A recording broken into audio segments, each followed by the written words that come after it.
On this death-defying episode of MythBusters, it's all guns blazing as Adam and Jamie take another aim at what is bulletproof. Oh, check out my new bulletproof vest, man! From pocket protection to homemade remedies and even the human body itself.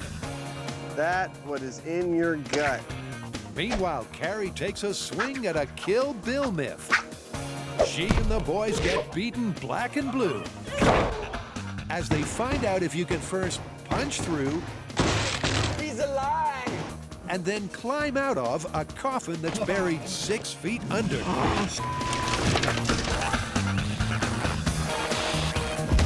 Who are the MythBusters? Oh, that's pretty.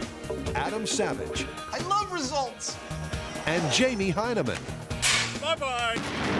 Between them, more than 30 years of special effects experience. Arise, my son. Joining them, Tori Belleci, Is this as disturbing as I think it is? Grant Imahara, Have you lost your damn mind? and Carrie Byron. That was a rush! They don't just tell the myths, they put them to the test.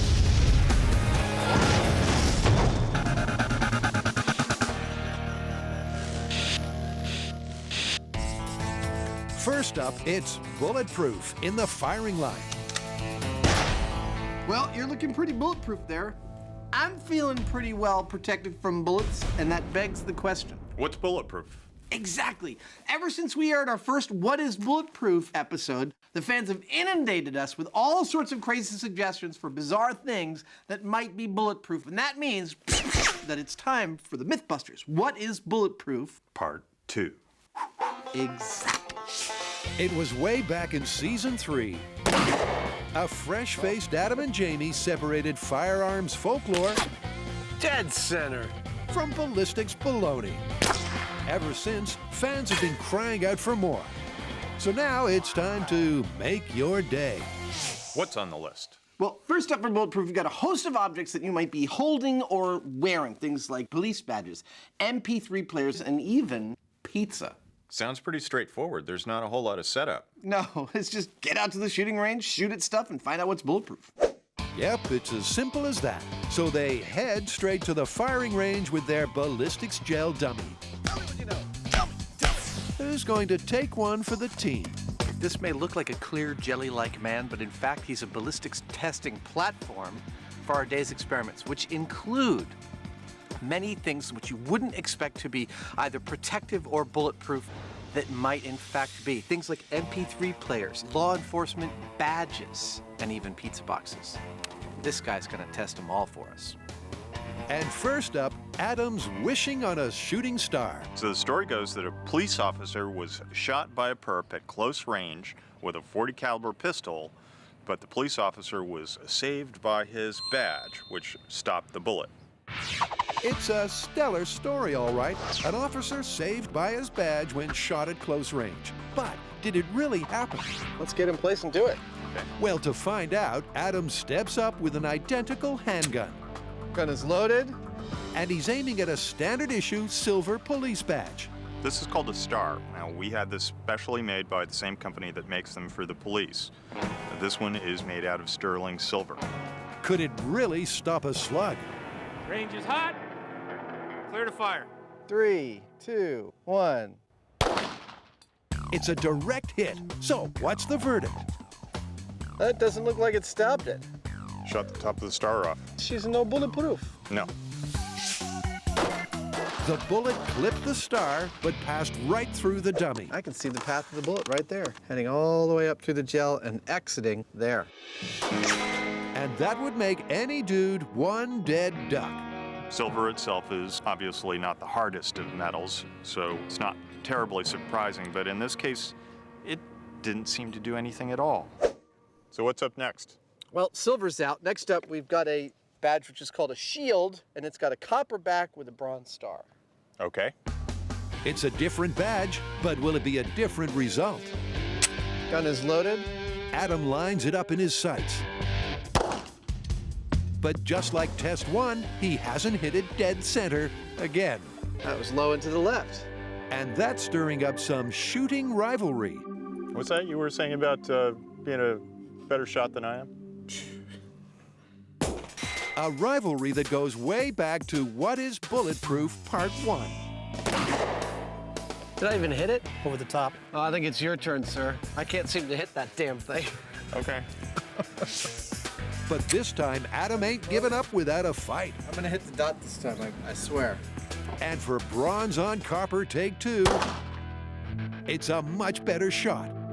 Oh, looks like I slid off the star. Yep, he's hit the center star. And this time, the results are surprising. Look at that. Unlike There's- every other bullet we've fired that's gone all the way through, this one is stopped in the middle. So that extra piece slowed it down. It slowed down significantly. There might actually be something to this. Although the bullet was definitely slowed down, it was still a lethal shot. So it's on to the third and final badge. Nickel badge with a bronze star. It's tougher than the others, but is it bulletproof? Okay. If I have to hazard a guess, I don't think that this, even with these 2 pieces of metal, is gonna stop this bullet. Well, there's only one way to find out. How did I do? Amazingly, the badge actually catches the cap. Whoa! Dude! And just as amazing, for the first time that I can remember, Adam's speechless. Holy cramoly. The bullet struck the star dead on, and the shield stopped it flat. The wearer can thank his lucky stars because he'd be safe. If I was a policeman and this happened to me, you know what? I'd still wear the badge. It'd be like, I've already had the worst day possible. You can't make it any worse. So while bronze and nickel fail to deliver, gold goes to the nickel. A bulletproof result that slates this story as plausible. Next up, we've got a real cracker. Is it Casual Friday? What's going on here? Oh, wait a minute. Yellow tracksuit, sword.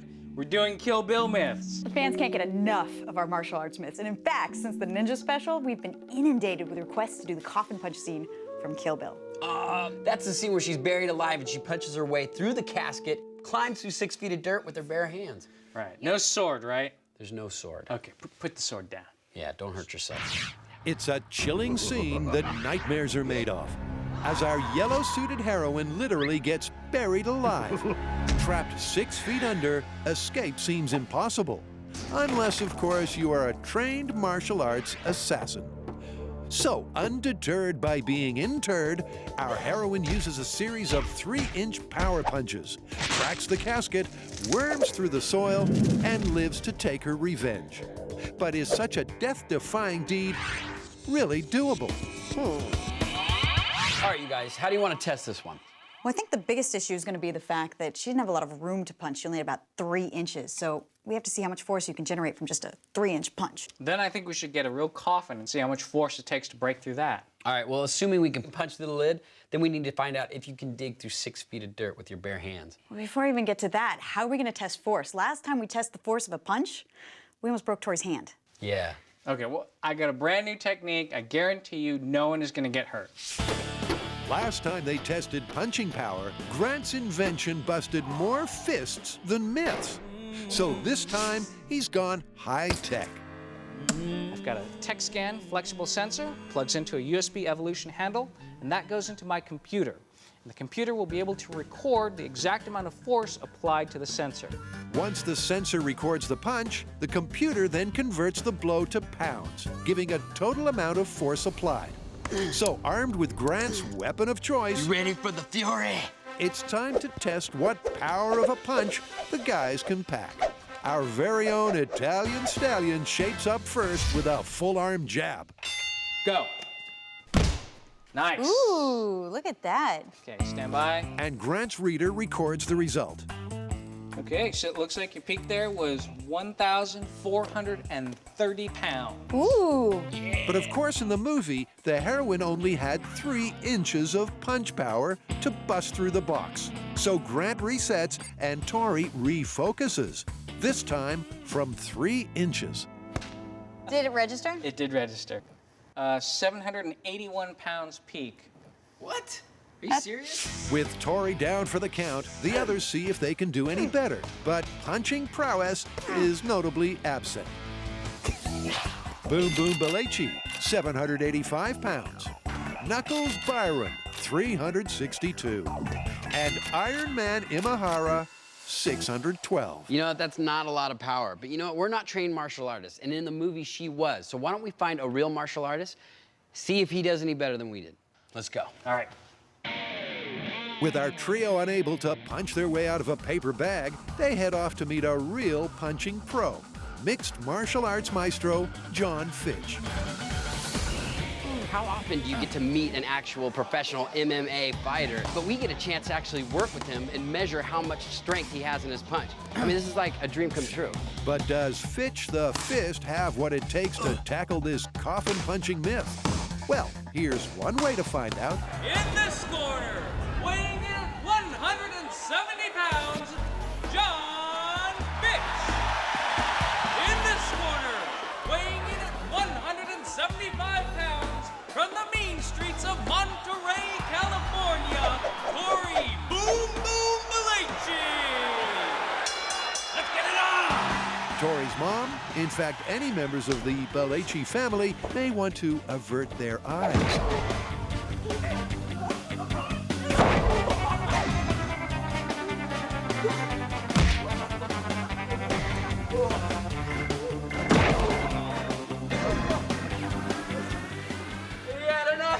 Yep, in less than 1 minute, Boom Boom's doomed. That's it. Good night. Meaning Fitchy's the fighter they're after.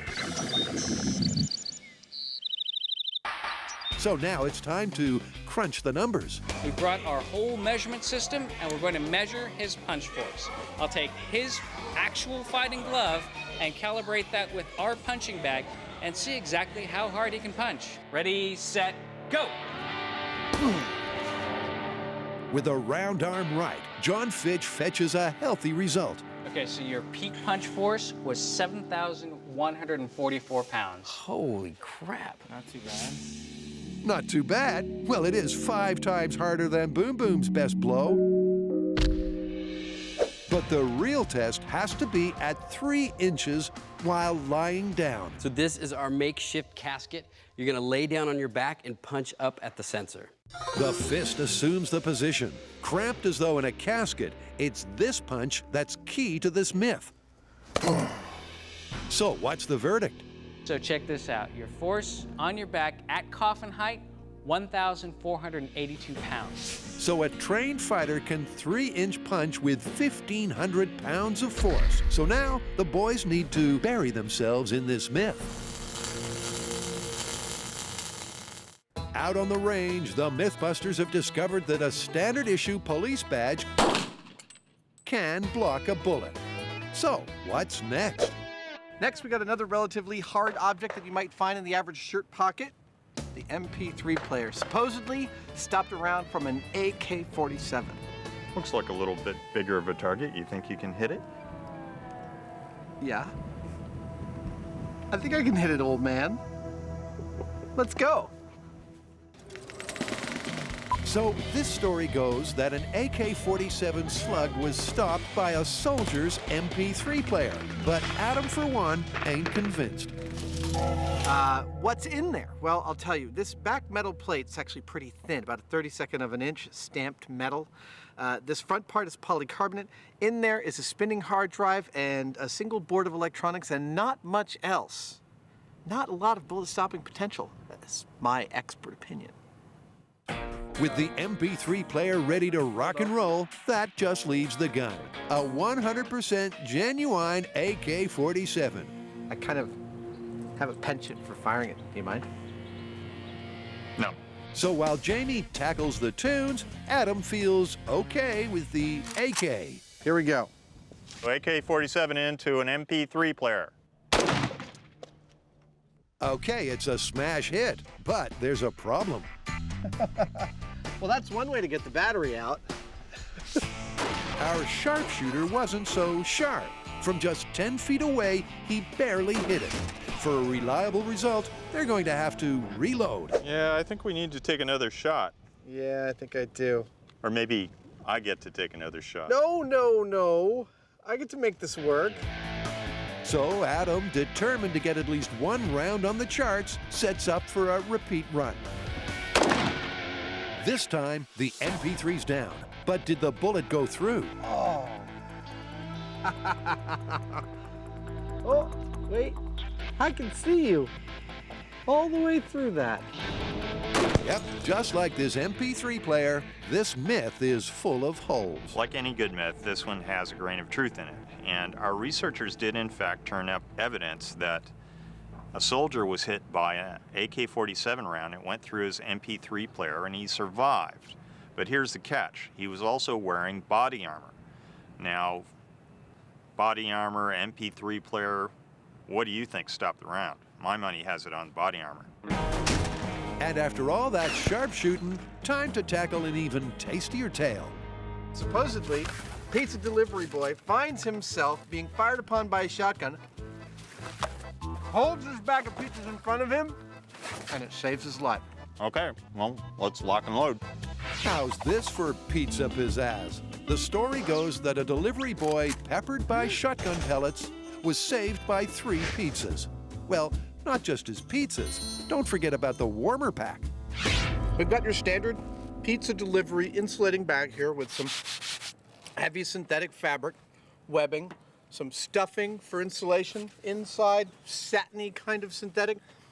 3 cardboard boxes full of 3 pizzas. That's 6 layers of cardboard. It's a lot of stuff to get through, but something tells me, little bird just tells me that it's not going to give that shotgun blast much resistance. But that all depends on the shotgun rounds you choose. Something that's mysteriously missing from the myth. My guess is that he would have been shot with bird shot, and that's what's in here. It's a really fine shot, little tiny BBs, and these aren't going to have a whole lot of penetrating power, so I wouldn't be surprised if pizza will stop them sooner or later. And of course, pumping pellets into pizza is not exactly normal practice. Here's what I want you to think about when you're shooting that pizza, right? I want in your brain to think that you're angry at that pizza, and I'll tell you why. Because there's pepperoni on there, and you're a vegan. I know you're not a vegan. You're gonna have to get into a vegan mindset. You're violently vegan. So, revved up by Adam's pepperoni talk, Bird shot into 3 pizzas. 3, 2, 1. Jamie bangs off the bird shot from 10 feet. Dude, not a lot made it through that pizza box. In fact, only about a half dozen BBs made it all the way through. I see, this is number 1. This is number 2. Both of them, stuff is going through. Number 3, it's more like a wad of pizza meat. With lead in it. I don't think we could call it definitively lethal. Dangerous, yes, but I don't think we can call that a lethal hit. Seems like this actually did something useful against birdshot. I would say so. Another reason to love pepperoni pizza! And that's probably what the pizza guy felt too. But what about if a badass shot buckshot, not birdshot? These are effectively like plain old bullets, and they'll penetrate quite well. Buckshot in 3, 2, 1. So, how did the buckshot stack up? 1, 2, 3, 4, 5, 6, 7, 8. They almost all of them, if not all of them, made it through. Yeah. 1. With the buckshot penetrating with ease, the MythBusters can't help but take this one to the extreme. Both Jamie and I are now compelled to answer the following burning question, which is, how many pizzas does it take to attain something that is totally resistant to buckshot? And that's what we're about to answer. Call it random, but they pit 15 pizzas in 5 warmer packs against a 9-pellet buckshot blast. And Jamie's getting a real taste for it. 1. They unleash pure buckshot power. But did it make it through? Box number 1. And what do you know? The buckshot cleared the crusts clean through to box number 5. It didn't make it through the back. Wait, we gotta open this up. Pizza number 14. Oh, it stopped. 14 pizzas. So it kind of worked. The buckshot stopped at pizza number 14. But would it sell as a bulletproof vest? Oh, check out my new bulletproof vest, man! Oh, you cannot mess with me!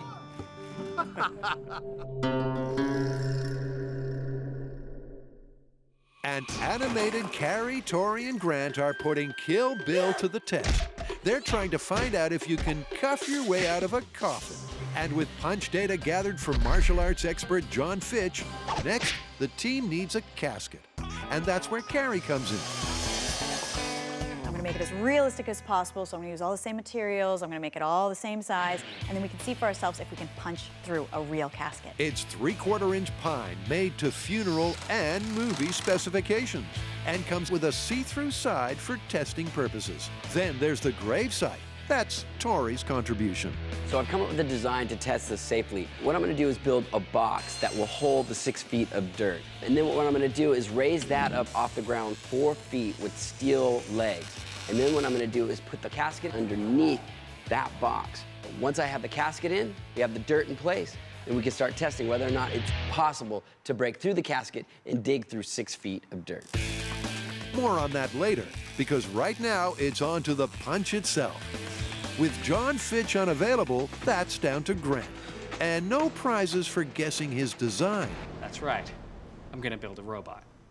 Using the robot, we'll match it to John Fitch's punching strength, and then try and punch through the coffin lid. And thanks to the wonder of editing, it's a case of no sooner said than done. Voila! A robotic punching machine that can give the coffin a fearful cuffin. I call it the RoboFist. Here's how it works. First, air comes into the regulator, gets regulated to whatever pressure I want, gets stored in an air tank. The air tank goes to a high flow valve that lets air go really fast. That gets split into 2 tubes that go down to the bottom of the piston. Now, when those fire, these 2 valves allow air to come out very quickly and goes whoo, very fast. 3, 2, 1. I think it's working. And that means RoboFist is ready for a test. And I'm just gonna dial up the pressure until the robot can punch as hard as John Fitch. Remember, even with a tiny 3-inch punch, John Fitch managed a whopping 1,400-pound wallop. Grant's going to have to match that exactly. Grant gets things rolling just short of 200 PSI. Here we go. 3, 2, 1. And what do you know? Yo beauty! So, at 185 PSI, the robot is punching at 1,430 pounds, which is exactly in the range that John Fitch can punch. And it's punching at the right speed. So now, it's time to bring in a casket and see how the robot does against that. Next up in the Bullet Bonanza, body parts. What's up next? Well, people come in all shapes and sizes, and the fans' next question to us is there a shape or size that could render someone bulletproof? I.e., could someone provide enough fatty tissue or muscle tissue to where a bullet wouldn't get to their vital organs? I don't know why, but that's kind of twisted. Which means you like it. Yeah. All right, back to the range. People come in all sorts of shapes and sizes, but can you ever be so big, be it muscly or obese, that you can be bulletproof? Well, back at the range, knowing Jamie's fondness for lard, the boys are starting with fat. That is what is in your gut. Actually, Adam, it's what's in a cow's gut. Pure bovine blubber. Oh, yeah. To be at the correct consistency, the fat needs to be at human body temperature of 98 degrees. So, first up, it gets a nice warm bath. That is wrong. Wrong is right. But will this gruesome gloop stop a bullet? Well, for Adam, the answer's fat chance. Yeah, I know what you're saying to yourself. I mean, after the, oh, gross part, you're saying this is stupid. Why would fat stop a bullet? Well, it's part of the tissue that make up your body, and bullets aren't made to go through your body. They're made to expend as much of their energy in your body as possible. That's how they do their work, which unfortunately is killing. Thus, fat ought to do a pretty good job at stopping a bullet after a while. But how much fat might they need to stop a bullet? The record for the greatest gut ever was awarded to Walter Hudson, who had a ginormous girth of nearly 10 feet. That equates to a layer of 16 inches of fat right round his belly. So that's the number to beat. You ready to pack some fat? I don't like the sound of that. With no time to chew the fat, the boys load the 16 inches of lard into the dummy's tummy to replicate Walter's waistline. Hey, you're gonna need all the fat for this recipe, so don't lick the mixing spoon. The acrylic tube of fat represents belly. The tube of ballistics gel represents vital organs. For fat to be an effective bullet stopper, it's going to have to be stopped before it makes it through all of this fat and into the ballistics gel in the torso here. Is it going to actually do that? My guess is it might actually make it through. To ensure they hit the fat Frankfurter head on, they set up a remote firing mechanism, laser aimed for accuracy. And they're starting slow by using a .45 handgun that fires at just 900 feet a second. Which means, if this makes it all the way through our fat and vital organs, every other kind of round we could fire would as well. In other words, if the world record amount of fat can't foil the slowest slug, it's Mayday for the myth. Eyes and ears, clear to fire. Firing in 3, 2, 1. Well, nice clean center hit. Ah, we made it all the way through. So not only did the fat not stop it, the internal organs didn't either. It went right out his back and kept them going. So there you have it. The idea that an obese human is carrying a homegrown bulletproof vest is blown away. So the question, will fat stop a bullet? Sure, eventually, but not in anything human. So Adam and Jamie move on to a more meaty medium. Our stunt double for muscle today is going to be what's called knuckle meat, or top round, and it comes from the rump of a cow. And how much rump is on the table? We found a guy with pectorals that were 3 inches thick and biceps that were 11 inches thick. And then we posited, what if you were shooting at him? And what if he then took that massive bicep, put it in front of that massive pectoral, and became superhumanly bulletproof? It's true that bodybuilders with all that rippling muscle sure look tough. But are they tough enough to stop a bullet? Firing into muscle with a .45 caliber in 3, 2, 1. The bullet made a neat entry hole. But did the muscle man make it? Dude, check it out when I move it. Yeah, I can see it clear as day. That's an exit hole. And that it is. Yep, sure enough, it too is busted. So muscle didn't even do it. Muscle nor fat. No part of your body's gonna make you bulletproof or superhuman. You're gonna have to give that plan up. So I can't stand there and go, I'll deflect the bullet. No. Let's go home.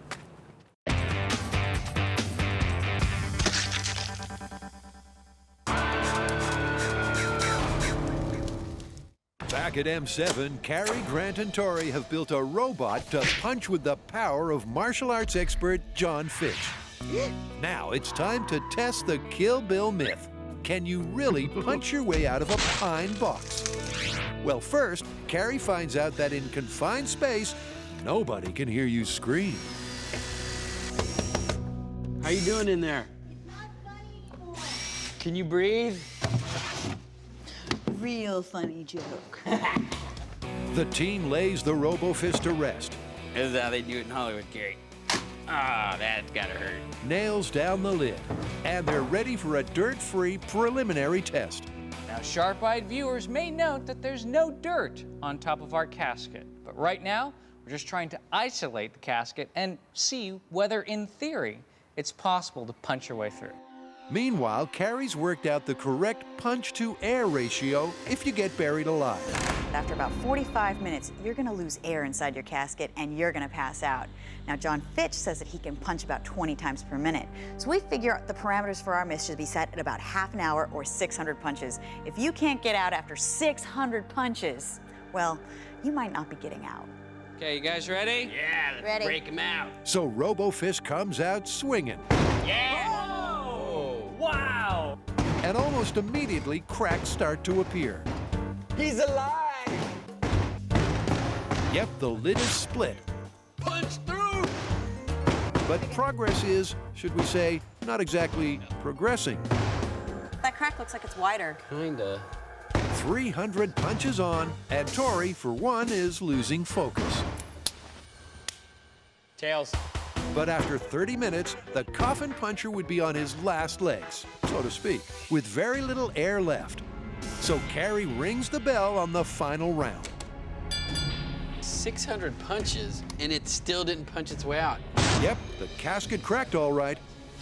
But even without dirt on top, RoboFist couldn't break through. The robot worked great. However, we were not able to punch through the casket. And that is 600 punches at full strength the whole time. I mean, a person probably would get tired if they were in there. They would be running out of oxygen. The robot didn't have any of those limitations, and it still wasn't able to break through the casket top. But all is not lost, because for test 2, the guys are going to get down and dirty. They're going to bury the casket 6 feet under, and that might just give them the cracking they're after. Their coffin is 8 feet long, 3 feet wide, and will be buried 6 feet deep. That means it's covered with over 12,000 pounds of dirt. This extra pressure may do nothing at all, but it could create such a serious strain on the lid that it's actually easier to break through. So bring on Tori's masterpiece, a mobile graveyard with a box on top to house 6 feet of dirt. And the casket fits snug underneath. Tori's rig right there, with a coffin 6 feet under, with a pallet of 4 by 8 dirt. Will give you between 12 and 16,000 pounds approximately, all resting on a lid made of 3/4 inch pine. And your prediction, Carrie? I think you might be able to punch your way out. I just think you're gonna die once it happens. And on that cheery thought, Grant gets things cracking. Here we go. 3, 2, 1. Look at it, it's already starting to crack the lid. Every time he pushes up, dirt falls in through the crack. Remember, in Kill Bill, not only did the bride bust out of the buried casket, but she then had to dig out of a 6-foot deep grave. Just like last time, RoboFist immediately starts lifting the lid. But will it be able to punch a hole clean through? That's 150 punches. And he still hasn't broken through. I mean, you wouldn't be able to punch that many times. You would have run out of oxygen way before this. And your wrist would be broken, your knuckles would be bloody. But also, just like last time, the initial splits do not turn into escapable cracks, even after 600 punches. Well, the coffin lid cracked a little bit, but it didn't cave in. I know, this is not looking good for this myth. It's looking busted. It's not looking good for the myth or the MythBusters, since all this graveyard testing has brought about an unexpected result. Living dead. Looks like somebody forgot to kill.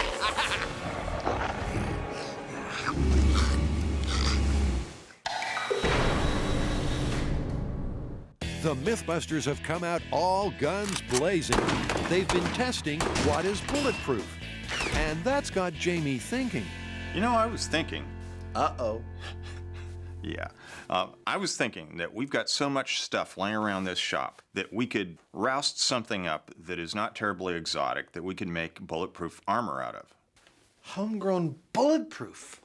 I love that. You've already got some ideas, I'll bet. Oh, yeah. All right, I reckon I could come up with something. Let's do it. So with their myths checked off, Jamie's issued a challenge. Can the MythBusters build a slug stopper out of everyday materials? Well, first up is Adam, and he reaches straight for, custard? This is just cornstarch and water, and it's known in science circles as a non-Newtonian fluid. And I'm thinking its property of acting sometimes like a solid and sometimes like a liquid, as illustrated to perfection in the Ninja Special. When Adam's son jumped on the cornstarch, it immediately hardened, so it supported his weight. When he stood still, he sank like a stone. But will it be strong enough and act fast enough to stop a bullet? Meanwhile, in the other corner, Jamie's foregone custard and focused on soda. Well, the can at least. What I'm noticing as I crush this can is that it's getting progressively more resistant to me crushing it.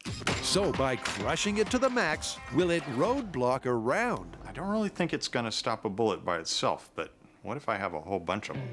So while Jamie compacts cans, Adam's ready to test his cornflour mix.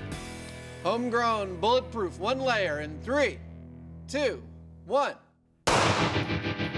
Can the custard cut the mustard? Oh, I definitely went through the aluminum. 1 layer. It's clearly not enough. Having beaten his aluminum cans into submission, Jamie adds a dash of homebrew glue to the mix, known domestically as FGR 95 cement. Okay, that's 1 down.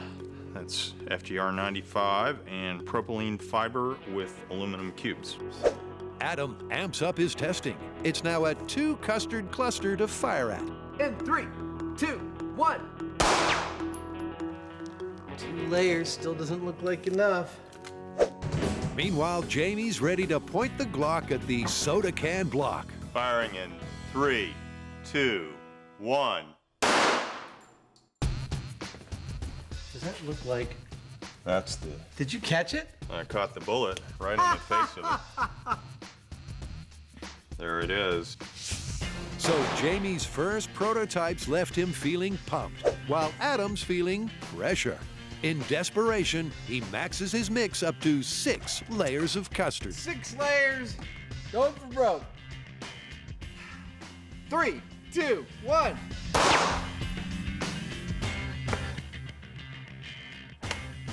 Nothing. Looks like the same size bullet hole. So cornstarch as a bulletproof material?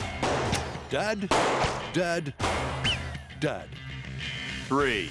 Meanwhile, Jamie's testing has now shown that cement with fiber in cans is okay at stopping a 9mm. It collapsed the aluminum, but it did not make it through. But he wants more, and a sudden restroom renovation revelation delivers the solution. Even though I'm kind of attached to my recycled aluminum cans, I'm going to try these tiles. They're hard. I think they might break up a bullet, and they come ready to go in these nifty little sheets, just like armor plates. They test it out and...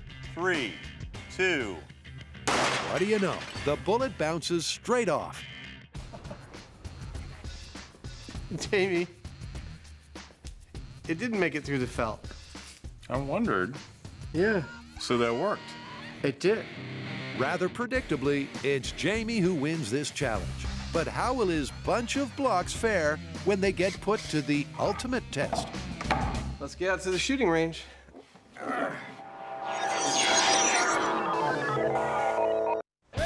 2, 1. Tori, Grant, and Carrie have found that trying to clouch your way out of a casket, Kill Bill style, ain't all it's cracked up to be.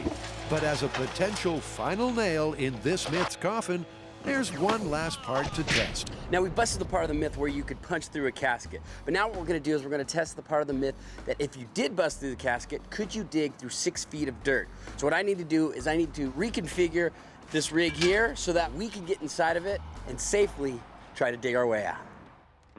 Now, if the movie heroine was superhuman or the coffin lid riddled with woodworm, maybe she could have punched through.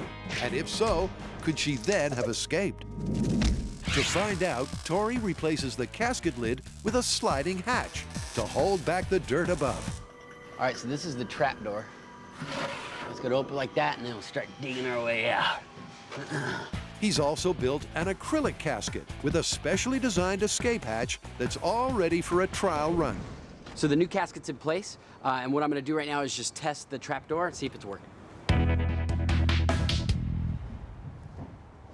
Oh, it works. And I'm out safely. Well, sort of safely. Better than dying. Meanwhile, Grant's got the dirt on dirt. So dirt weighs between 65 and 88 pounds per cubic foot. And we know from our buried in sand experiment that those types of pressures on your chest cavity can get very dangerous very quick. Now traditionally, caskets are buried 6 feet under dirt. But for safety, we're gonna start out with just 2 feet. But even only 2 feet under, Carrie, for one, is sure Tori's digging his own grave. I have a feeling the coffin's gonna fill up and pin him before he's able to dig his way out. So, pepped up by Carrie's confidence, Tori puts on an anti-crush suit. Yeah, this ought to stop the dirt from compressing my lungs. And, most important, a fire brigade breathing apparatus. Go. Is this how Houdini died? One panicked look later, and it's go time. Be careful in there. Tori carefully slides his way into the coffin as he prepares to literally put his life on the line. You ready? I'm ready. All right, I'm gonna open the door slowly. All of a sudden, this seems like a horrible idea. Tori's burial ritual begins. Carrie releases the trap door, exactly as if he'd been able to punch a hole in that coffin lid. The trickle of dirt begins to fall in on him. Bro, this is freaky. Okay, keep going. Yeah, keep going. Carrie opens it wider, and it rapidly becomes an avalanche. And it's panic stations below. Whoa, whoa, stop, stop. I'm all right, I'm all right. No, I'm okay, I'm okay. I'm all right. The 2 feet of dirt has caved in on him, but there's a bonus. It's opened up a rabbit hole above. Got daylight. Woo! But still trapped, he pushes the dirt to the bottom of the coffin, wriggles, and then scrapes his way upright.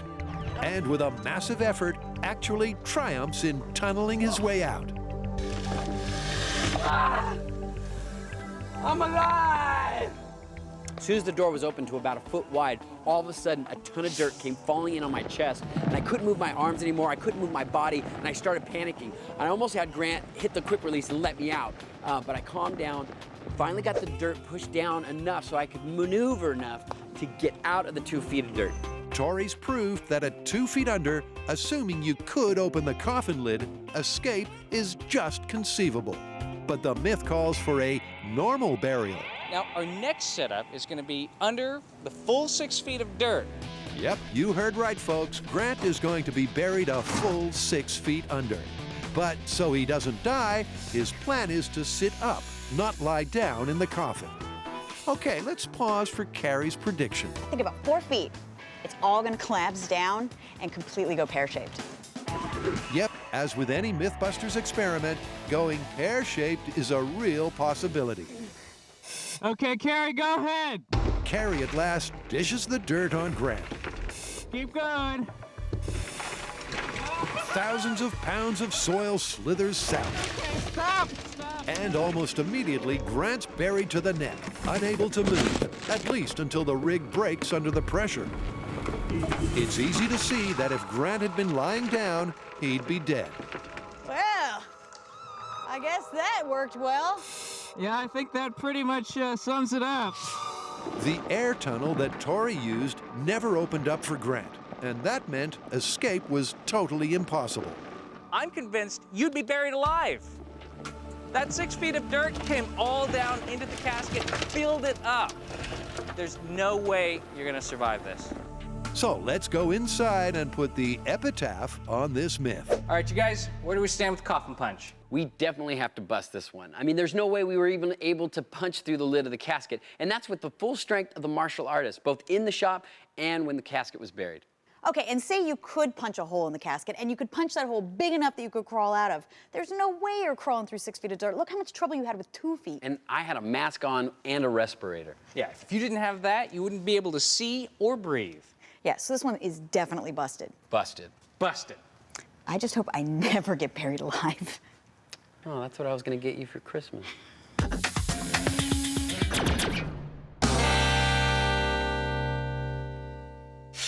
In an effort to build a novel bulletproof vest, Jamie's come up with a homegrown remedy of bathroom tiles and plaster.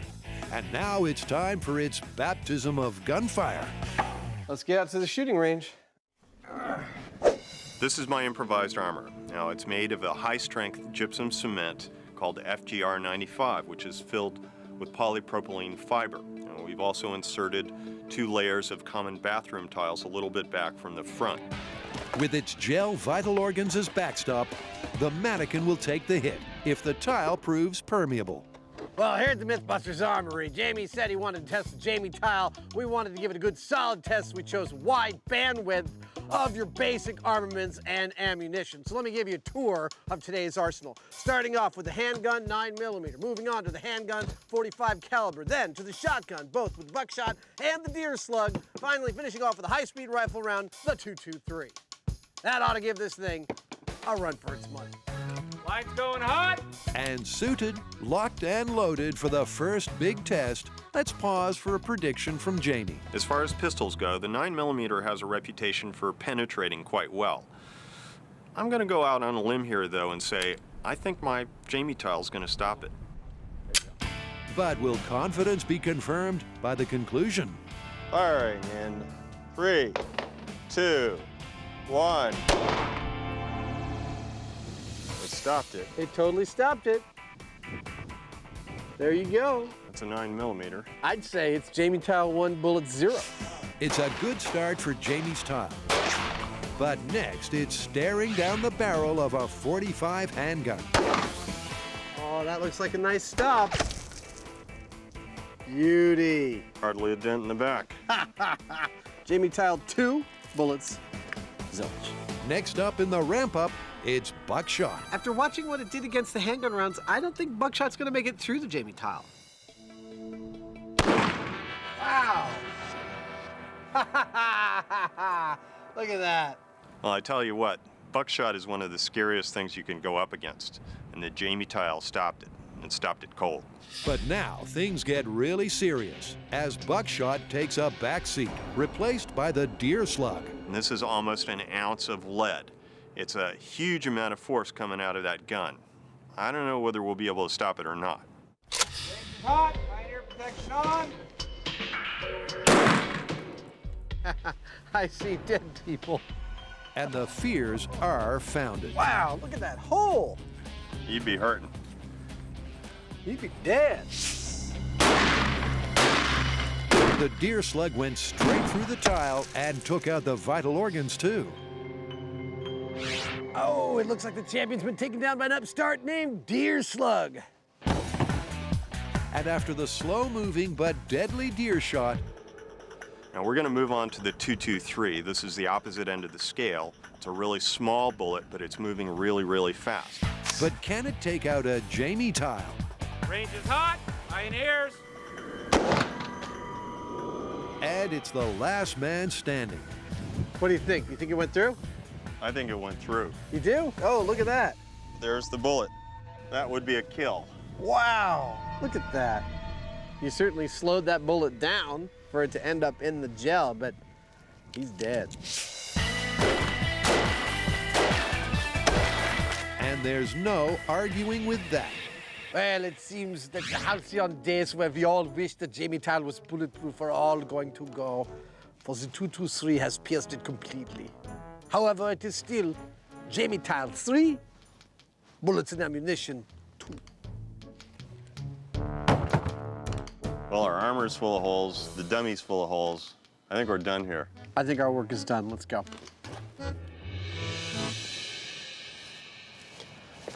I think I need to try Portland cement next.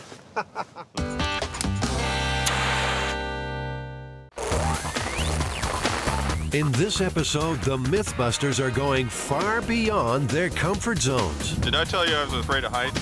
Could you survive falling 200 feet into water by throwing a hammer in first? And multiple myths for soft drinks. Does cola have miraculous power? Your side sucks. You might bust a myth from the other side if you could survive the burial. It's, I can feel it coming in. Roger that. We're going to get you out. Who are the MythBusters? Am I missing an eyebrow? Adam Savage I always enjoyed seeing Adam in pain. and Jamie Heineman. Jamie wants a big boom. More than 30 years special effects experience. Feel kind of sexy. They don't just tell the myths, they put them to the test.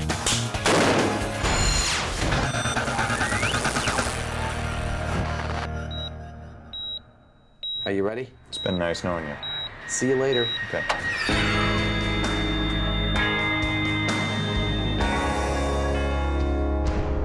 She thinks I look great in Naughty Pine. What do you think? How long could a human survive in the confines of a coffin 6 feet under? Farewell, cruel world. Adam's plan is to bury Jamie alive. How you doing, dead boy? Are you okay in there? This experiment is risky, asphyxiation a real possibility. I don't know if I'm gonna like this too much.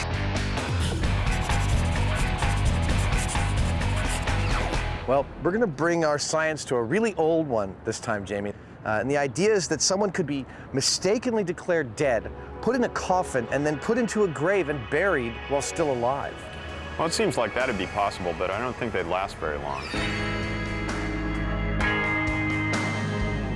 There are multiple legends about being buried alive because apparently there have been stories about this since the ancient times. Heather Joseph Witham, resident folklorist. Social myths are her specialty. One version of the narrative is that your friend's great-great-grandma was very ill, and in fact she was lying in a coma for several days, at which point she died. Now, when the doctor pronounced her dead, her husband came and was looking at the body and said, "She's not dead, she's not dead. We've been married for over 50 years. I can feel her innermost thoughts. I know everything about her. She's not dead." Now, every night, this man is having a recurring nightmare. He wakes up, he sees his wife clawing at the coffin, screaming, "I'm alive, help me, help me." He has this dream every night. So finally, after a week of these hysterical calls, the doctor, together with the local authorities, dig the woman up. And when they open the coffin, what they find is all her nails are bent back, and there are very clear scratches all along the inside of the coffin lid. First of all, I don't think anyone has ever been put into a closed casket unintentionally and alive. I think that is fiction from overheated Gothic writers.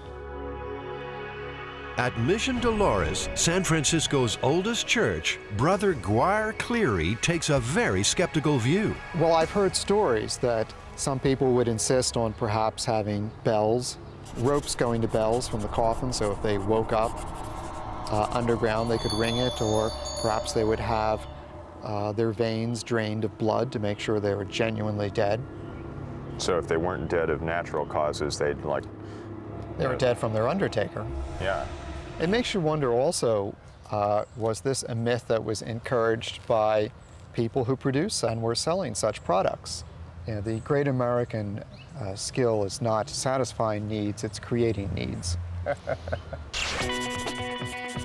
Burying Jamie alive is a dangerous experiment. It requires an above-ground chamber and a casket strong enough to withstand the load of dirt.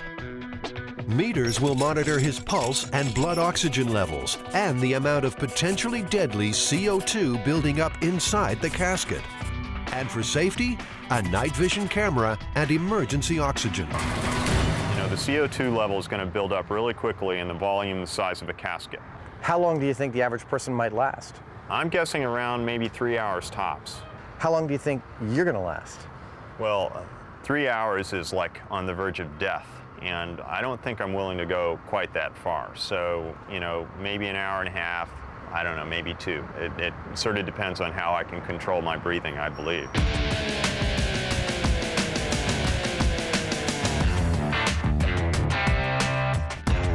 Kind of like that, you know. You like the cash drawer? Yeah, keep my wallet and valuables in there.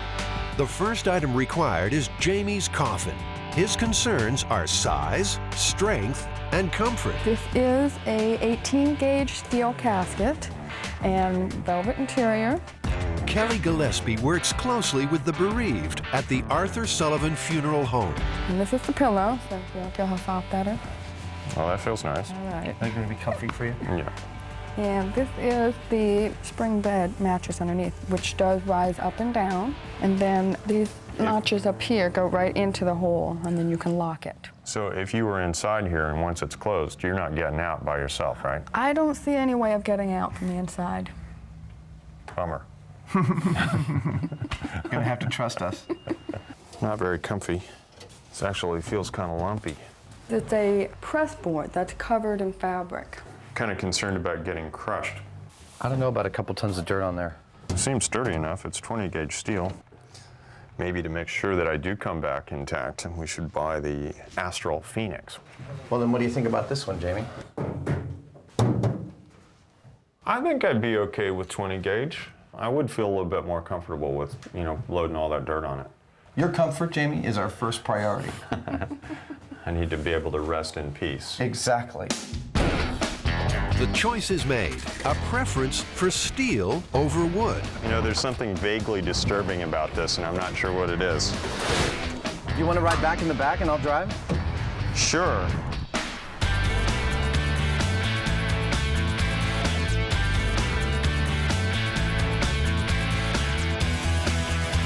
This is the carbon dioxide and oxygen meter. This is the pulse oximeter.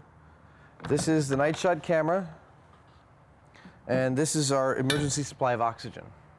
Basically, we have to get all of this in here, with Jamie included, so that all the systems are up and running. We can monitor him, we can know if he's okay, we can give him oxygen if he needs it, make sure he's going to be safe. The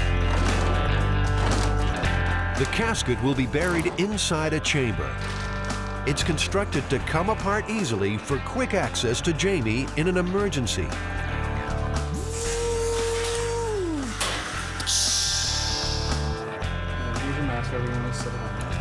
Safety is the first priority, so the casket is prepared for a trial run at the workshop with Jamie inside. The casket is sealed.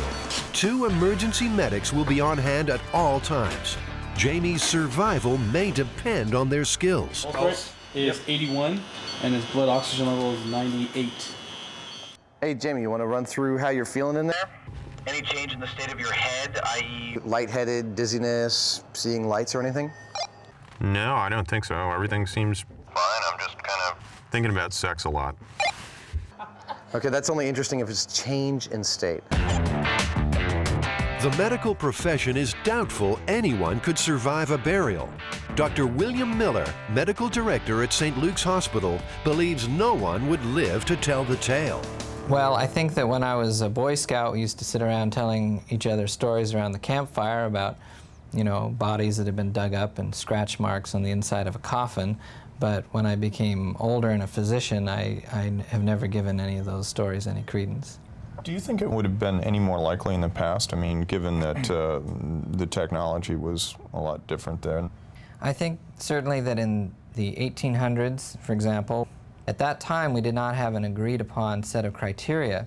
And so you might have a physician whose idea of death was, for example, very flimsy and not very solid, and they themselves might pronounce somebody dead who, by today's criteria, we would not say was dead. Most of the macabre stories belong to the dark days of medicine, when pronouncing someone dead was a hit or miss kind of science. So you have the story in the 17th century, Marjorie Elphinstone of Scotland gets actually buried. A few hours later, at nighttime, robbers come, they dig her up, and they are going to take the jewelry off her when she groans. And they all go running off into the night in terror, and she sits up, walks home, and outlives her husband. Modern medicine avoids uncertainties of the old days by using 5 different factors to pronounce someone officially dead. Well, the first thing that we would do is to induce some significant stimuli to see if there's any neurological response. And the way many of us do that is we take something scientific like a car key, and we push very hard on the thumb to induce pain. Then we check for a pupillary response, usually using a pen light, and see if the pupils react. Then we would take our stethoscope and we would listen for a heartbeat, and usually while listening we also check for a pulse. And we use the carotid artery, and then finally we would listen over both sides of the chest for any respirations. So if a patient is not breathing and there's no pulse and there's evidence that the brain is not functioning, then that's the determination of death. Are you okay for another 7 minutes there, Heinemann? Feel perfectly fine. It's hot. That is the only thing that I don't like. Back at the workshop, Jamie's test run in the sealed casket has lasted nearly 50 minutes. His blood level of carbon dioxide peaked at 3%. 4% is getting dangerous. 10% is lethal. Waking up in a coffin, you know, surprise, I think it would be a pretty scary experience. This stuff is like what gets you. You know, it's all, being in a box is one thing, but you got all the stuff that's supposed to make it real nice and pleasant, and it's actually really kind of creepy, I think. Many of these stories are relatively recent. You have a man in South Africa in 1993 who is pronounced dead after a car accident. He spends 2 days in some kind of metal casket above ground, at which point he wakes up, and unfortunately he's not very happy apparently because his fiancée won't take him back, believing that he's a zombie come back to get her. So the next step is to load this up on our forklift, lower it down into our makeshift above ground grave, fill it with earth, and monitor Jamie until he begs for mercy.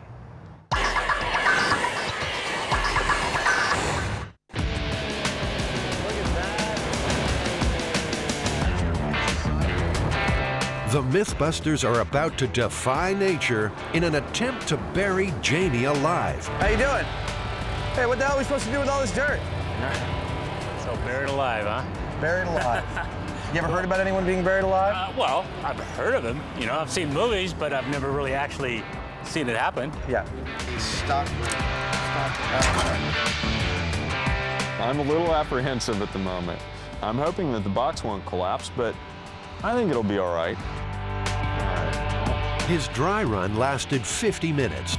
But now, under real conditions, Jamie will be feeling stress, producing more CO2, reducing his survival time. Are you comfy? Ah, yes. Good deal? Yeah. Okay, so you got your walkie, you got your mic on, that's your emergency oxygen, you have your pulse oxygen meter here, camera, thermometer, humidity sensor. You ready, Jamie? Farewell, cruel world. Bye-bye, Heine man.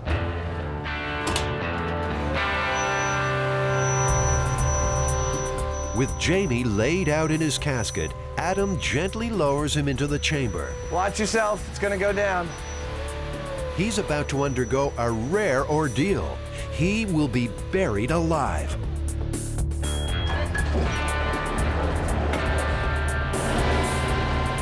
To match a burial as closely as possible, Jamie's temporary grave will be covered with several tons of earth.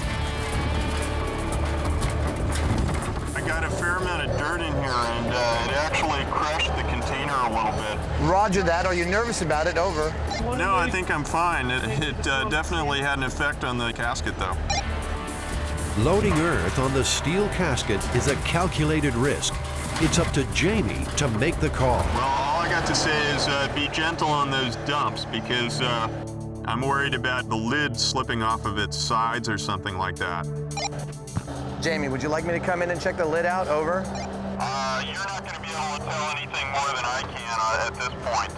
I'd say just keep going. I wish I had a light in here. He's a trooper, man, I'll tell you. Oxygen levels? Oxygen, he's at 98%. The medics are watching his vital signs closely. Any indication of acute stress, and he will be exhumed. I imagine my heart's beating a little faster than it was on the test, over. You'd be correct about that. It's at 95 right now, buddy. You are almost officially completely covered now, Jamie. The casket is getting so warped from the pressure that it's popped up the corners a little bit.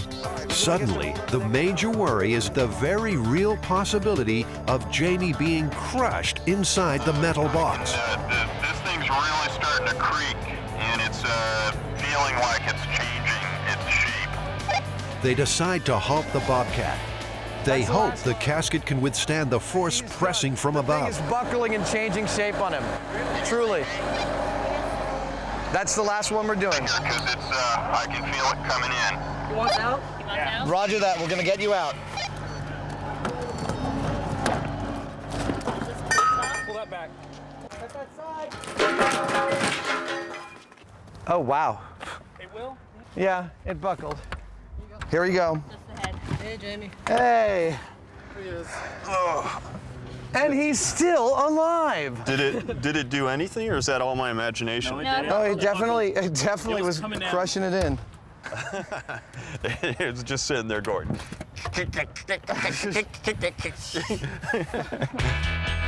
Yeah! Jamie persisted inside the casket for 30 humid minutes, breathing only the available air. I started to panic a little bit there at the end. I mean, it's pretty scary. I mean, I don't have any particular fear of enclosed spaces at all, and you know, feeling those walls starting to cave in, it really, really gets you going. As I'm sure my pulse rate will testify. This is where your pulse started. And at the point you asked us to get you out, you were off my chart. Your pulse was about 115. Okay. Which shows, I mean, because of your pulse, you were using up a lot more oxygen. So what are the chances of surviving 6 feet under? I think the myth is sufficiently busted. I don't think it's possible for someone to survive a couple of hours in the panic state of being buried with their coffin crushing and all of that stuff, let alone a couple of days until they're exhumed and found to be alive. That's just patently ridiculous to me. Well, there you go. Myth busted.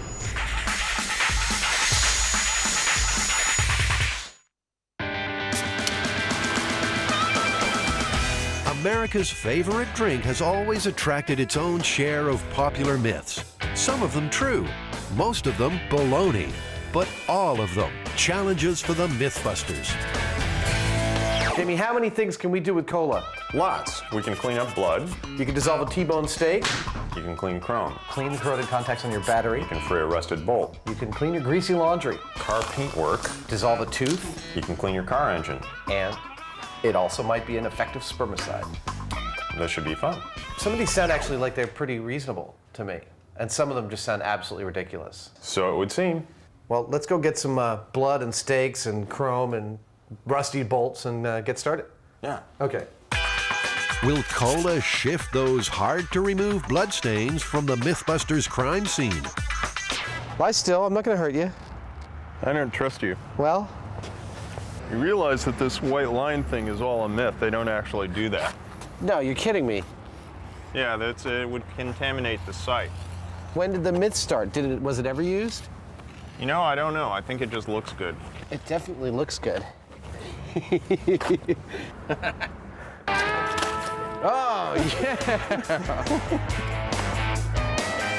You know, every Thanksgiving, it's the cranberry sauce that makes it special.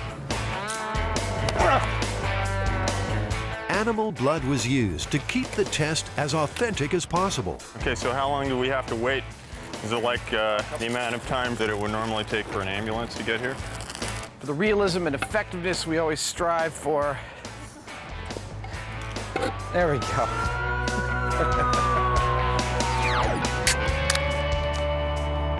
After 2 hours in the California sun, only Jamie's crime scene outline gets the cola treatment. It's kind of rejuvenating the blood, isn't it? Isn't that what they advertise it to do?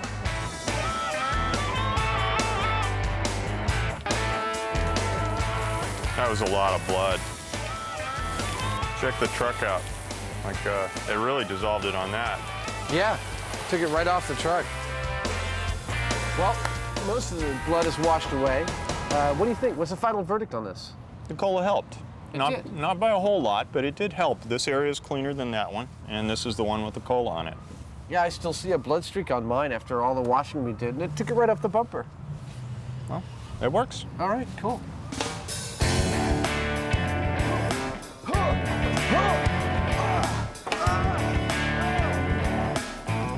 No one was willing to volunteer their car for the cola cleaning and rust test, so Jamie rolled in a junker to see if it could take all that cola could throw at it. That was good. I didn't know it had brakes until you stopped. I didn't either. Jerk. Will cola and aluminum foil shine the chrome on your car? We'll compare the cola against a leading brand of chrome cleaner.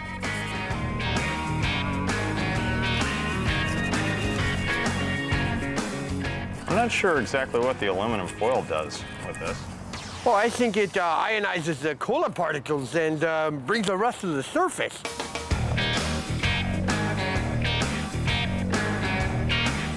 I think the cola's doing a great job. The rest is all gone. It kind of has like a foaming, you know, scrubbing bubble kind of thing going on there. Leaving a sticky mess, but that'll wash off. Hey, Adam, you missed some spots. Yeah, I know. There we go. Your side sucks. My side sucks. I gotta say, if you ask me, Cola is a fantastic bumper cleaner. I agree. High marks for shining the chrome. But what about freeing a rusty bolt? The myth is that it's a cola-soaked rag. But could cola's low phosphoric acid content be effective against rust? All right, why don't we give it 5 minutes? Okay, let's go drink some cola. I don't see any real way that that's going to do anything. Oh. You want to give it a shot? It ain't moving. I got it, Adam. You got it? Yeah. Was it hard? Yeah. I don't think it really penetrated that well. Well, I think this one was a total failure in that regard. Well, I'd agree. Maybe it removed a little surface rust on it. That's about it. So, what's next? Everyone's heard about cola's so-called corrosive qualities. Time to test the myths with 2 pennies and some teeth. And one more. Can cola dissolve a T-bone steak? In this test, the cola will be compared to pure phosphoric acid, an active ingredient in cola that gives the drink its sharp taste. Most food contains naturally occurring acid, much of it stronger than phosphoric. So how will the cola react with the chosen test items? That looks yummy. Now that's a marinade. I'll have to try it. And you know what? It might actually be really, really tasty. Yeah. Jamie, I think we've got something really important here. I notice that the steak tends to float in the acid, but not the cola. That's amazing. I would have guessed the other way around. Penny, cola. Penny, phosphoric acid. Tooth, phosphoric acid. Tooth, cola. The teeth and the pennies will soak for 24 hours. The steak will stay for 48. We'll be back later for the cola results.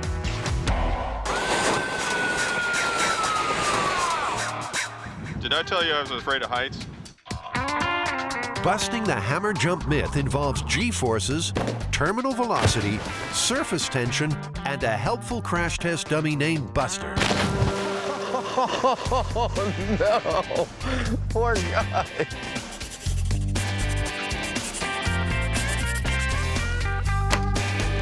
Well, there's this myth that if you fall off a high structure like a bridge or a crane or something over water and you throw a hammer in front of you, that it'll save your life because it'll break the surface tension of the water. No way. This story's been told about the Sydney Harbor Bridge and also about the Golden Gate Bridge in San Francisco, California. The story's told among people who work on bridges, construction workers, people who might fall off of a bridge and like to have the idea, at least subconsciously, that there's something they can do about it, that there's some way to save themselves. I guess this is based on the idea that if you fall from a really large height, hitting water is pretty much like hitting concrete. I mean, it doesn't move out of the way like we expect it to. It actually resists impact at that speed. Yeah, and so by throwing a weight in front of you, you're going to break the surface tension or possibly simply aerate the water to where it slows your deceleration down. You don't stop so quickly because that stop is what kills you. Right. The stop is where you incur all that G-force that like makes your organs go crazy. Yeah. Surface tension is what keeps water-striding insects afloat. It allows them to make indentations without getting wet. The apparently invisible skin is formed by water molecules creating even greater tension at the surface. And that's why belly flops hurt.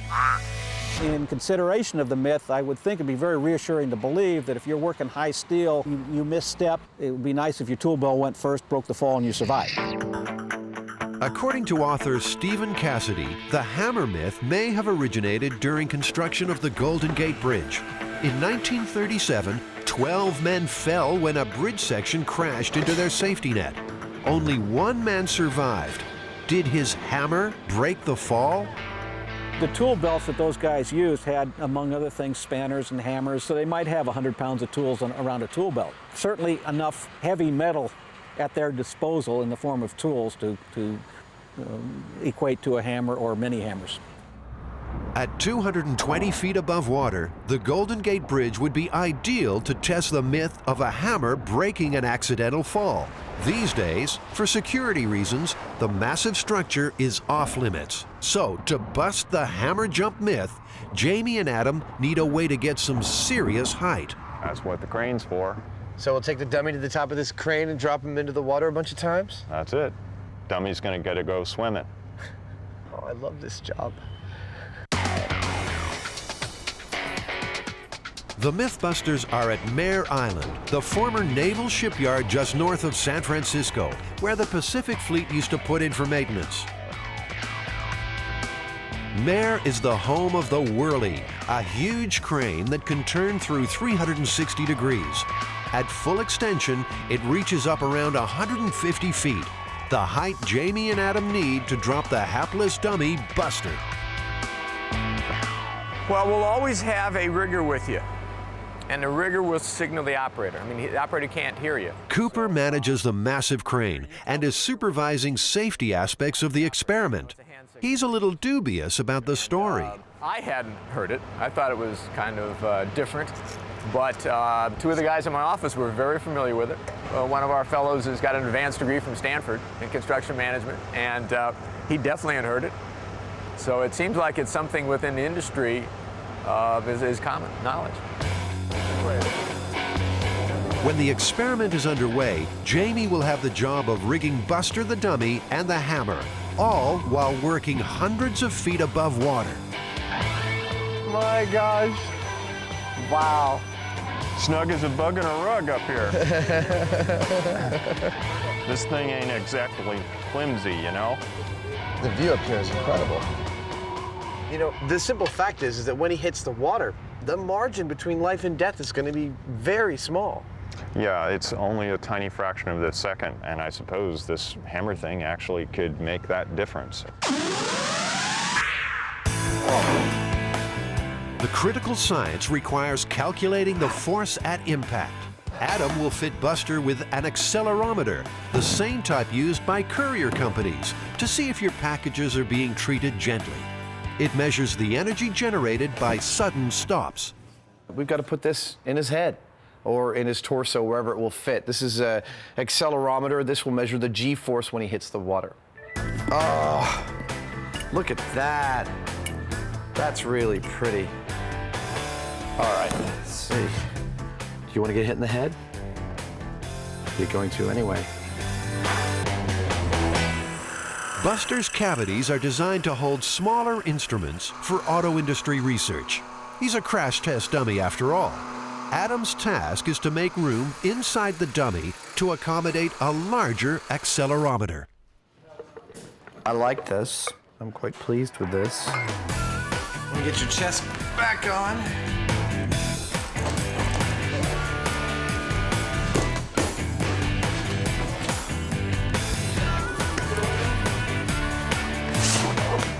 I'm sure there's a crash test dummy expert out there who's watching me do this and going, no, that's not how you do it, you idiot. Ah! Ha! Yeah. You can do better than me. Hey, this guy's almost ready to throw off the roof. Come on there, buddy. That's it. I get to drop him the next time, you know. Before dropping the dummy from towering heights, they need to test the accelerometer from a little lower down. All right, go ahead. 3, 2, 1.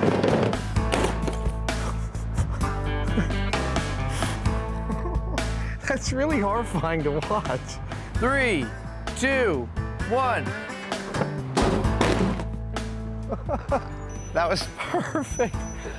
Dude, we've cracked his entire head in. No, we can't go again. I guess we weakened it a little bit by... Yeah, I mean, just some big old welds along here should be fine, but, you know, our accelerometer, we should take it out and just read the events.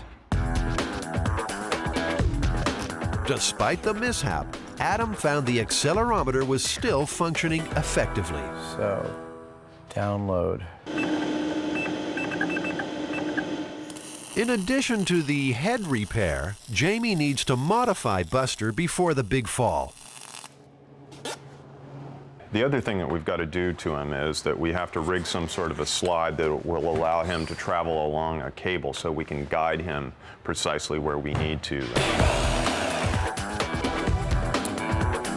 To predict exactly where and when Buster and the hammer will hit the water, Jamie is rigging a quick-release cable and guide wires for the descent.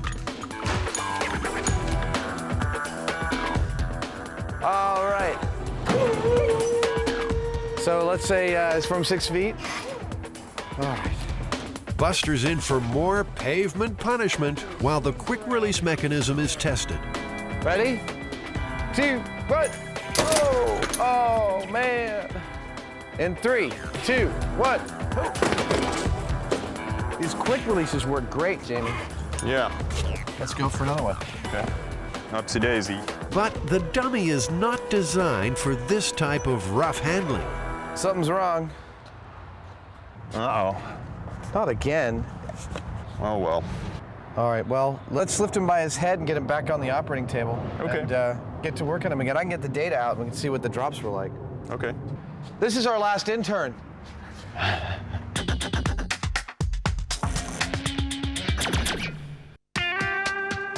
Back at the Mare Island Docks, all is ready for Buster's big day out. Will his dramatic drop prove that a hammer could break a fall and save a life? I just tested all the systems of the accelerometer, and they're all a go. So it's now recording events. It's probably recorded more than a few jostles on the way out here.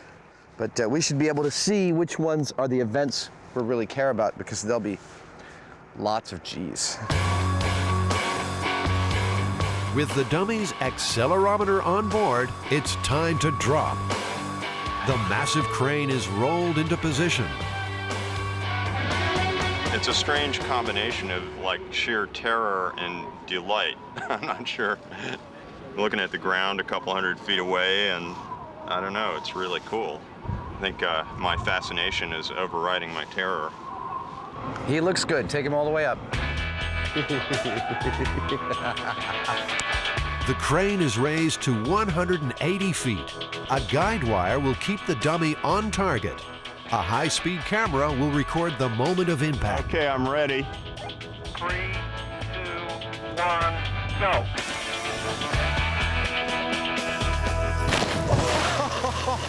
Oh no, poor guy. I think it was a back flop. I was looking for a belly flop, but this was a back flop. He probably experienced the full G-force that's possible from this height. Oh no, no, no. Somebody didn't remember to clip him into the cable. You know, there's a lot going on though, and we just forgot, or somebody forgot. We didn't forget to hook the legs on. In fact, Jamie forgot to hook the leg on. I said, by the way, I put a pin in the knee, but because the threading is stripped out, there's nothing there. You're gonna need to take a long bolt and put it all the way through that to make sure the leg is connected. Never got taken care of. Not my fault. There's only one answer. Someone's gonna get wet.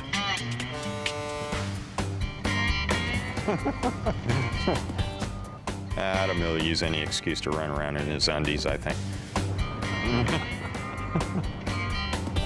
Oh, God. Probably like 5 feet down in the mud. I had absolutely no success finding the leg. I'm really disappointed about that. I really wanted to come up holding the leg. That would have been beautiful. We would have been able to keep on going. I did a good effort, but it's gone. Despite the setback, they hope Buster's remaining limbs will survive more drops. We are all good to go. Release at your leisure. 3, 2, 1, go.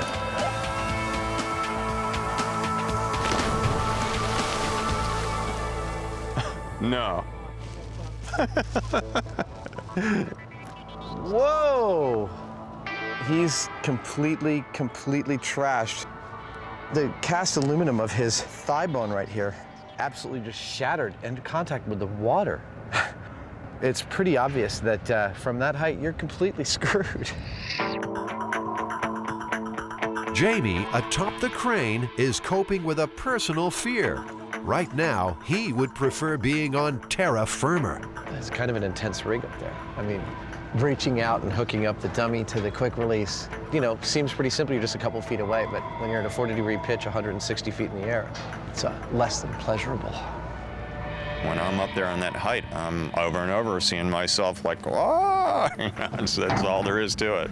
And so, you know, I can do it. I don't have to like it, though. Buster has been falling an average of 60 miles an hour. Because of the missing legs, to get consistent data, they decide to start again. Another test, we'll do a control without legs and without a hammer, and then we'll do another one with the hammer. All cameras are rolling. It's a go. 3, 2, 1, go.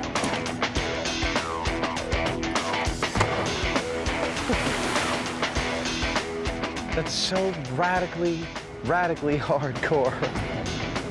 So hardcore, the accelerometer registered a force of 287 Gs. A devastating impact, considering an average car crash rates around 70 Gs. Time to attach the hammer. Will it break the surface tension and help prove the myth? We're ready on your count. 3, 2, 1, go.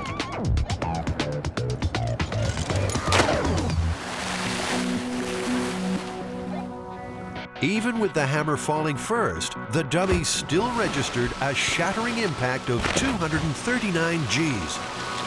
Take a look and see that the little yellow pieces of foam over there. The force is so great, it's yanking foam out of his butt and like rendering it all over the place. We're seeing little scraps every time he falls. 3, 2,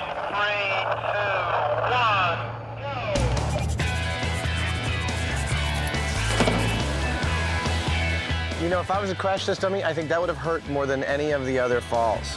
Go.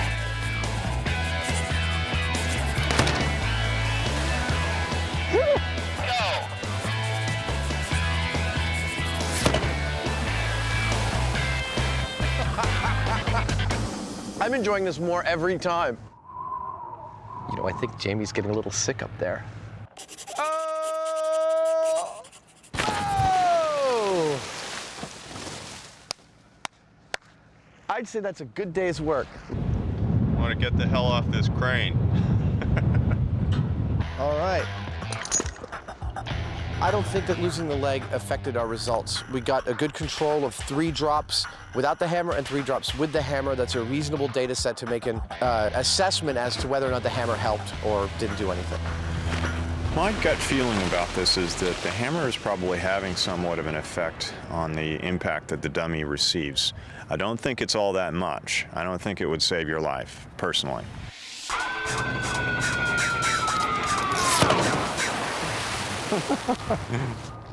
That's our first one with a hammer. Did a face plant at a slight angle, butt first. Back at the workshop, Adam and Jamie are comparing the different impact curves downloaded from the accelerometer. Yeah, there's effectively no difference in the length of that curve, just between 200 and 300 Gs. Even if the hammer helped a little bit, when he hits the water, he's going 60 miles per hour plus, which is like twice the speed that they test auto crashes at. You know, the thought that jumping off something and hitting water is going to like literally rip your limbs off your body is surprising. I never would have thought that. It blew my mind, actually. Yeah. And then bottom line, our data doesn't show any effect of the hammer at all. No, it doesn't. I would say that this myth is busted. I'd agree.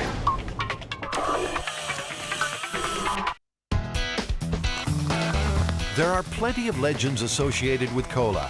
Some of them sound feasible. For instance, can it clean battery terminals? That is a pretty corroded battery. That is a very corroded battery.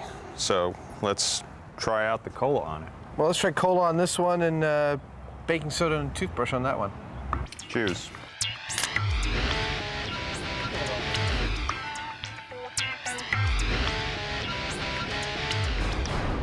So, should we line them up and take a look-see? Sure. Personally, I don't really see any major difference between them. Yeah, but the cola actually does work. Let me see something here. I'm gonna actually just try straight water on this one. See, given what the water does, it might just be that the cola is simply a liquid. Yeah. Not that it has any special properties, because the water without anything just cleaned up that terminal pretty fine. That's true. Is cola the great grease stain remover? So I kind of figured before we clean the engine, I should sort of like get it. If there's an easier way to dirty a pair of coveralls, this is not it. Wow. I must say it's kind of exciting. Oh, there we go. It's only gonna hurt a little bit. There you go. So, one sample in cola and the other in a leading brand of detergent. Both left to soak for 4 days. So, well, we've rinsed these, and I don't know, for my money, the unagitated laundry detergent didn't really do squat. Cola turned the material brown, but it didn't do anything at all to the grease. So, strike another one off the list. Okay. A real cola cleaning challenge. An old greasy engine. So we're the cola on the left side, right? Yeah. There you go.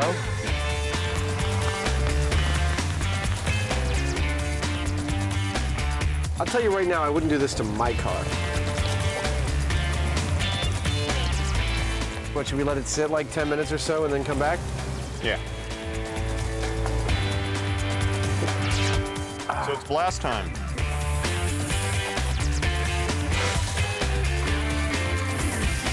What do you reckon, myth or not?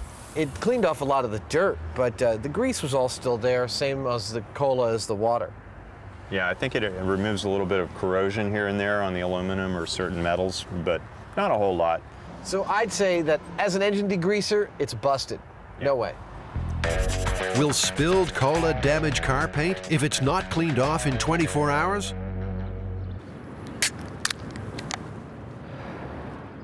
Once again, the cola is competing against the concentrated power of phosphoric acid. Wow, look at what it's doing to this Sharpie. Yeah. 24 hours later, what's the verdict? Not much going on there. Try the phosphoric. The phosphoric acid's bright and white. It's actually like, I might use it on my car. I think it actually changed the color of the truck, though. Yeah, I mean, it definitely ate through the paint, the phosphoric acid, but as an ingredient in cola, it's definitely not effective in ruining anybody's paint job. No. Another one busted. Yes, indeed. All right, let's get that penny out of there. Back at the lab for the cola soak test. What happened to the teeth, pennies, and the T-bone steak? Well, I see something interesting here, Jamie. I know for a fact when I looked at it that this penny, which was in the cola, this is the side that was down, and there was an air bubble right here. So we can see where there was air, it didn't clean, but where there was cola, it did. Wow, that's neat. Clearly see the difference that it actually did brighten up this penny. The cola did a better job than the phosphoric acid did. Yeah, I'd say it did a much better job, actually. I mean, it doesn't look like the phosphoric did very much at all. That surprises me. Well, you know, to me, it looks like the myth's true. The cola cleaned this penny really well. Now the teeth. Will they still be there after an overnight soaking? I still hear it rattling around in there. Well, it made it a yucky brown. Ugh. That's just disgusting. That's one sat in the phosphoric acid and did effectively nothing to it. Actually, Adam, there's a lot less of that other tooth than there was to begin with. Really? Yeah, it ate maybe half of it away. Wow, no, I didn't have any idea about that. Looks nice and white in comparison, but it's mostly gone. I don't think I'd want to put either of them in my mouth based on that. Yeah, in a 24-hour period, I'd say cola could never dissolve a tooth. Yeah. Oh, that one's busted. Yep. Okay. What's next? So this is the myth that cola will dissolve a steak in 48 hours. Well, it's done something in 48 hours. Oh, man. I mean, we've given it a little bit longer than that.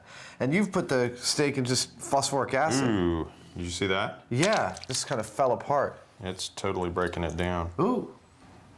It's funny, it didn't look like it did anything to it, but it did. Ugh. This is the cola steak with our fine glaze of mold. Well, there's nothing remotely dissolved about it. I'm trying to speak through my mouth so I don't have to smell this. It doesn't smell bad at all. It smells kind of good. It might have tenderized it a little bit, but it, you know, because I don't know that I could do that with that if it was fresh. Yeah. And I don't smell anything bad at all. It smells okay. It smells like food. Nah, I wouldn't eat it. I wouldn't either, but. Ah, so, after all your talk, you wouldn't eat it. It's true. So the myth busted. Myth busted. Cola did nothing to a steak. Yeah. Next myth. Could cola be an effective spermicide? They will combine one small sample of sperm with cola and another sample with a control substance. Under the microscope, they will estimate the score between alive and dead.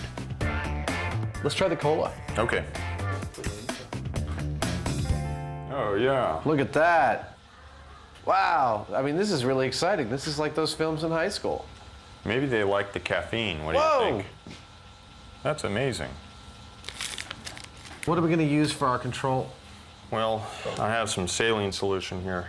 I think that ought to be kind of easy on the sperm. Okay. There we go. Okay, 2 drops of saline. There it is. Certainly look very lively to me. Yeah, they look great. And 3, 2, 1, count. For 60 seconds, Jamie will count live sperm in the saline. And stop, we're done. How many live ones did you see? 53. 53 live ones in a minute. Okay. And go. And now a 60-second cola count. And stop. 85. No way. Nope. 85. This is an occasion when Jamie and Adam bow to superior knowledge. Dr. Paul Turek is a male reproductive specialist at UCSF. He's heard hundreds of similar claims. I think it's a great myth. To summarize, I think the experiment kind of shows what I thought would happen, which is cola will serve as a diluent. It will dilute the sperm, but it won't be necessarily toxic to it. And a spermicide is different. A spermicide actually stays in there, so it doesn't really dilute anything. It just kills the sperm on contact. 3, 2, 1, and done. 96. 96. Clearly, cola is not an effective spermicide. It's just not. Well, so I'd say this myth is busted too. Absolutely. Cola's going down.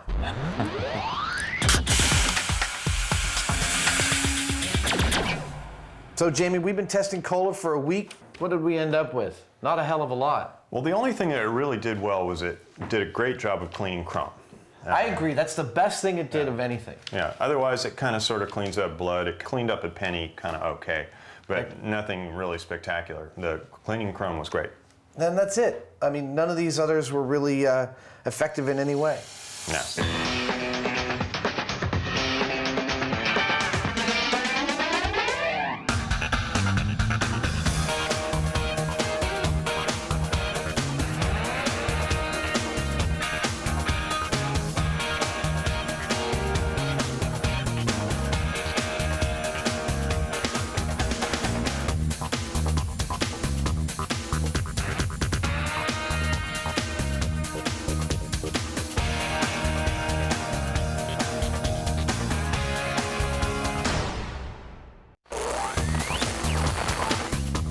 In this episode, Whack 'em!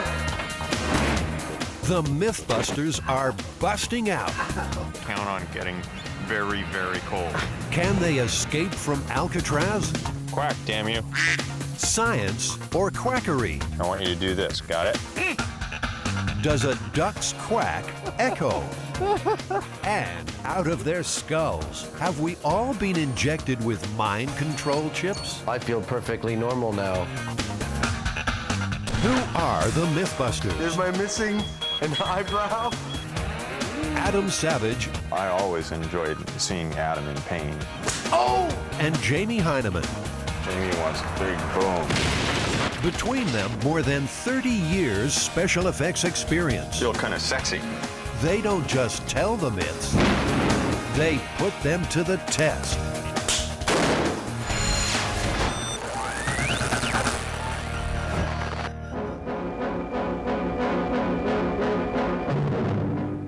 The spoon proves mightier than the bars at supposedly escape-proof Alcatraz prison. The men the walls couldn't It's Alcatraz's greatest mystery. What happened to these men? Frank Morris and the Anglin brothers, Clarence and John, bank robbers and escape artists. One night in June 1962, they busted out of the rock and dropped off the face of the earth. Whatever their fate, the three convicts have apparently accomplished a feat that many have tried with no success. The authorities presume the three drowned, but the myth says they got away clean on a homemade raft. 40 years later, Jamie and Adam aim to prove it might have happened.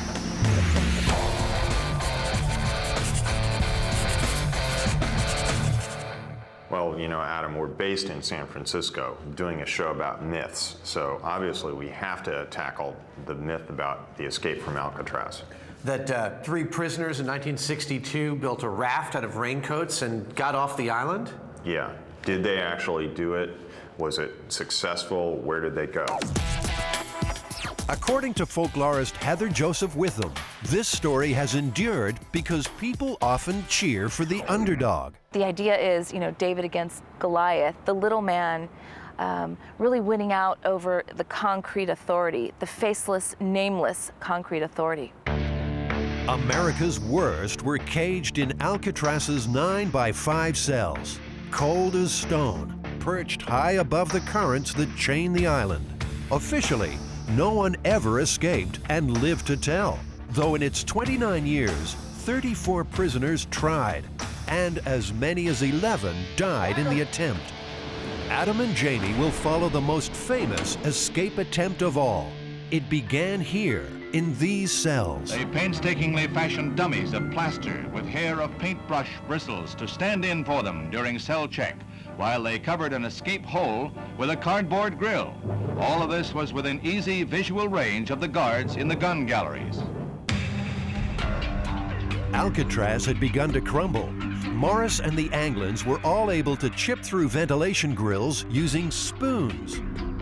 I believe that this one is a MythBusters special, so you feel like squirming through the hole? Sure, why not? You think you'll fit? I think I'll fit. I'm not so sure about you. Let the breakout begin.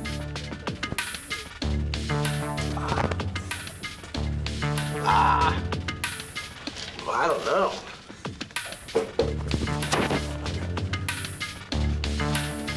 Seems beer and fast food wasn't on the menu at Alcatraz.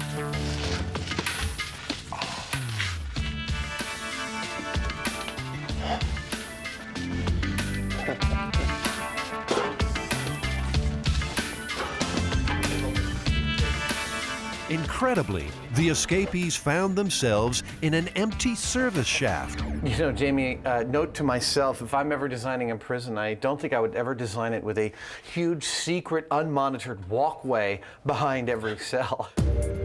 Leaving dummies behind in their beds, night after night, the plotters climbed undetected into this service corridor. I think I tweaked my back. From there, they climbed the pipe's 3 floors to the cell block roof. This is where it all happened. This is actually where our story begins, Jamie. This is where they got to with all their equipment and actually built the rafts over a period of months. Prisoner Alan West was in on the plot. He told the FBI the trio had managed to steal more than 50 raincoats and, undetected up on that rooftop, turned them into a pontoon raft. You whisper and everybody can hear it. You can't like drop a single bolt or nail. You can't kick a piece of wood without everybody on the cell blocks hearing you do it. Imagine that every night for months in pitch black. The night they were finally ready, the 3 broke out through this vent onto the rooftop, then climbed 50 feet down to the ground. you know, they went down about here. The original pipe's been removed, but we do know that they went across underneath the water tower and down to the shore on the side of the powerhouse over there. It's a lot of distance to cover in the middle of the night with all that equipment, I'll tell you that. Yep. The swirling tidal currents around Alcatraz were more feared than any wall. But at the water's edge, Morris and the Anglin brothers pumped up their raft, jumped in, and disappeared. The escape triggered the greatest manhunt in San Francisco's history, as agents of the FBI, Coast Guardsmen, Highway Patrol, sheriff's deputies, and local police join in the search. Jolene Babiak lived on the island when the escape happened. Her father was associate warden at the time, and she's written 3 books about Alcatraz. Do you think that they made it? Well, they could be here today on the tour, but I doubt it.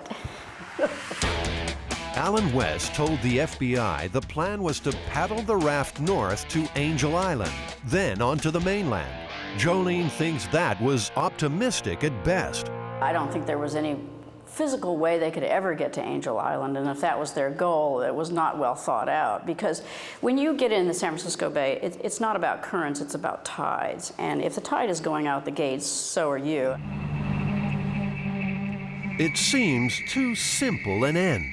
Frank Morris was no fool. He spent his life in and out of reform schools and prisons. But he also happened to have an IQ of 133. He knew how to escape, and he must have known about the dangers of the bay. So you think they were clever enough to have counted on the tides, using them to their advantage? Well, you know, they were clever about the whole thing from the get-go, like, you know, how they got the materials in the first place, where they assembled it, right under the nose of the guards. It was all very well planned out. So it's only logical to assume that they gave a fair amount of thought to the currents as well. Maybe Morris figured a way to ride the feared tides to freedom. It does look like it's more aggressive on this side. He could watch the ebb and flow and plan his route for months. The MythBusters don't have that long, but they do know a shortcut. Joe, grab onto the pylon. Come on. Oof. The Bay model was built in the mid-50s to test the environmental impact of a proposed development in San Francisco Bay. It's a perfect scale model covering 2 acres and replicates a full day's tidal movements in just under 15 minutes. If we took a small model boat and put this in here at Strategic Point, would it actually tell us what would happen to that boat in the currents? I think that it would. Up until the year 2000, it was primarily a scientific research and engineering facility where many, many experiments from A to Z were conducted daily. And I think it replicates very accurately the tides, currents, motions of the bay. The guys know the high tide had just turned when the escapees hit the water. I'll just wait for the signal. In the compressed time of the model, that's due in about 2 minutes. The water's having an effect on me. I don't know what it is. Once again, the MythBusters' professionalism is winning admirers.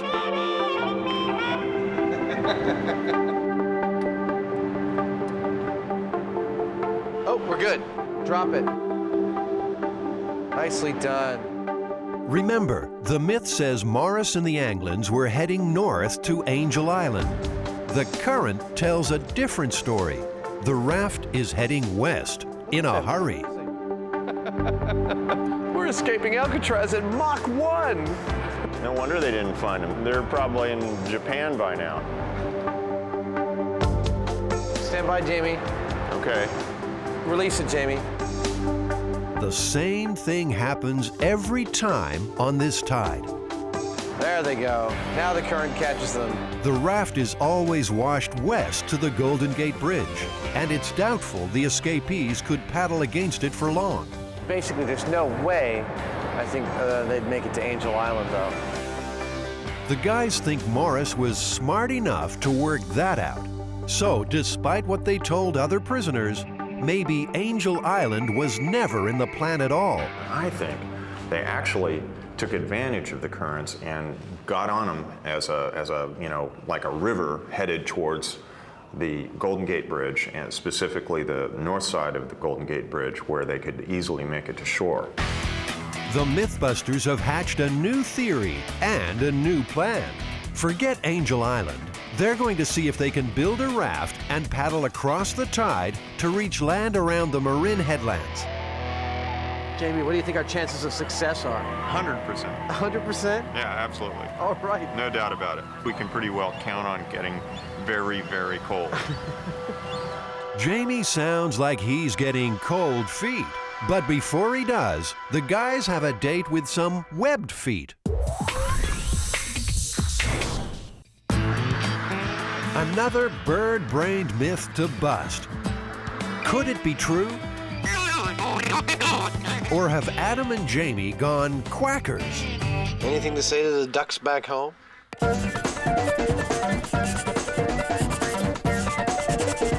So, Jamie, what are we working on? Why are there ducks pooping all over your desk?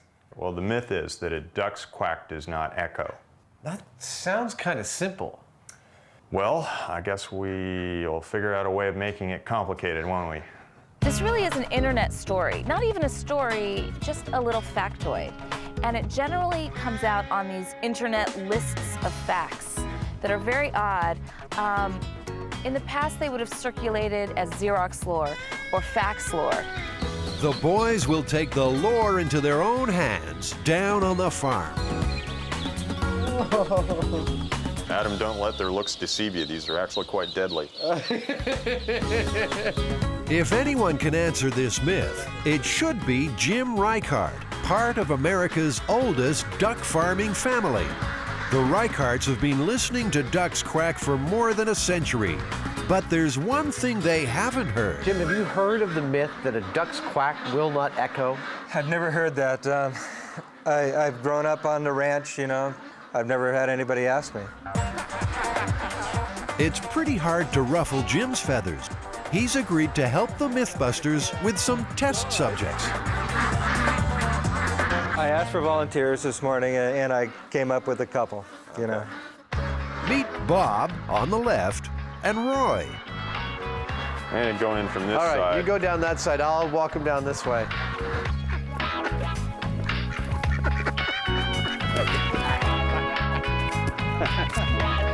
That wasn't so bad, was it? That wasn't so bad.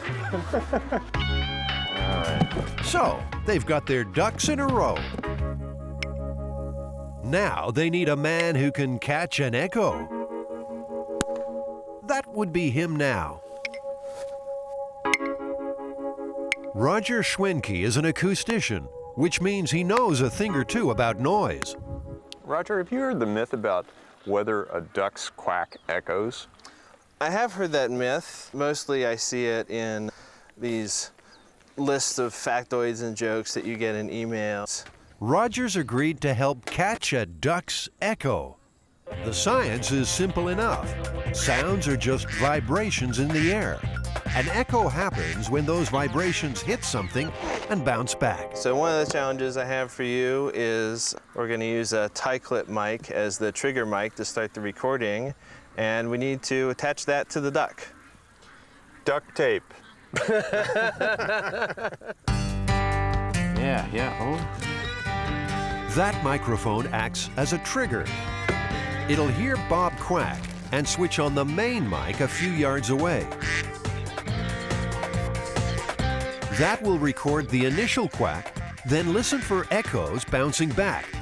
The whole shooting match plotted by a computer. You know what happens to ducks that don't cooperate, huh? Yeah. Got it. That was a test. You can see the initial shot from the starter's pistol is the peak on the left, and the smaller bumps after it are the echoes coming back. The system works. Now, for the ducks. I'll tell you guys to be quiet because any sound will start the computer recording, and then you need to silently induce the duck to quack. Can you quack? Silently induce a duck to quack. Look me in the eye and quack. Quack. Come on, boy. Quack. Quack. All right, see if they're ready. Are you guys ready? Don't mess with me, duck. When I say quack, you're gonna quack, right? I'm the boss here. Don't give me any beak. Quiet! Give him the thumbs up.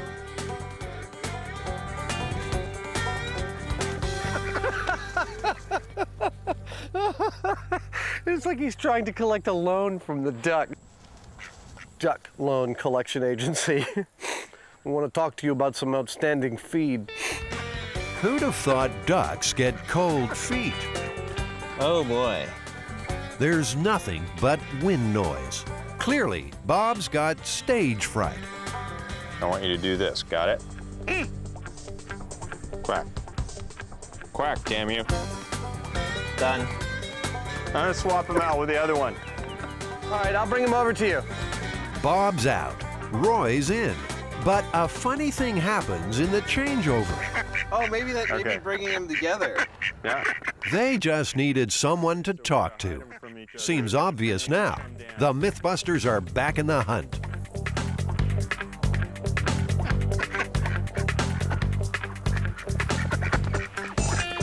Ah, that looks like a quack. It's astonishing how well that works. There's something else astonishing. They've got the quack, but they don't have an echo. Not a one. But then, there's not much here for the sound to bounce off.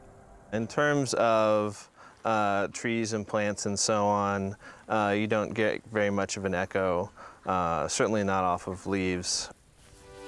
Roger thinks if there were any echoes, the background noise drowned them out. A sweetheart duck. To prove that, and bust this silly myth once and for all, Bob and Roy will have to go hi-fi. Okay, that's really cool. Meyer Sound makes top-of-the-range concert speakers. Roger's their staff scientist. Hi, guys. They plan 2 experiments at the lab. First, to capture a crystal-clear quack with no echo. Then, they'll record Bob and Roy in a room that does echo. The computer should show if there's a difference. To get the clear quack, they'll use an anechoic chamber. It absorbs echoes by trapping sound vibrations in baffles on the walls and ceiling. All right, let's take him into the chamber. There we go. Bob and Roy are game. I noticed there's a hole in the screen. Maybe I can goose the duck.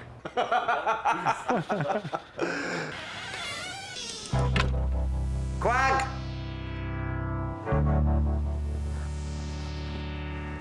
Nothing. Bob and Roy have wised up. Jamie, I have an idea. We get underneath the platform and we stay there for like a full minute or two, and then we both pop up on both sides of them. A duck ambush. It's risky, because if this doesn't work, Jamie and Adam will look really stupid.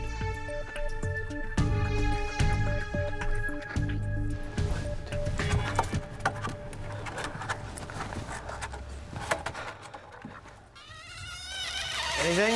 Nothing. Nothing at all. Peep. Not a peep. It's all starting to look like a high-tech waste of time. When, for no apparent reason, Bob and Roy get chatty. Got something. It's a pristine quack. And it turns out there is something different about it after all. Well, I never, he's saying. It's a series of exponentially decaying impulses, which looks almost exactly like room reverberation. This is the exact moment Jamie is blinded by science. Have you been paying attention? What they found is that when you plot it on the computer, the quack looks exactly like an echo. And that could explain the origins of the myth. Its echo might actually sound just like its quack. It might blend together for you. So you might be hearing an echo, but think you're still hearing the quack. Time to crank up the second experiment in the echoey room. Hopefully the computer can tell the difference. You ready to quack for science? Okay, quiet please. Go.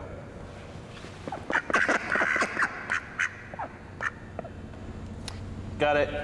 You did really, really good. Good job. No, you did excellently. Finally, Bob and Roy have produced on cue. This cavern of a warehouse is perfect for echoes, if there are any. The moment of truth has arrived. Okay, so you want to see our quacks?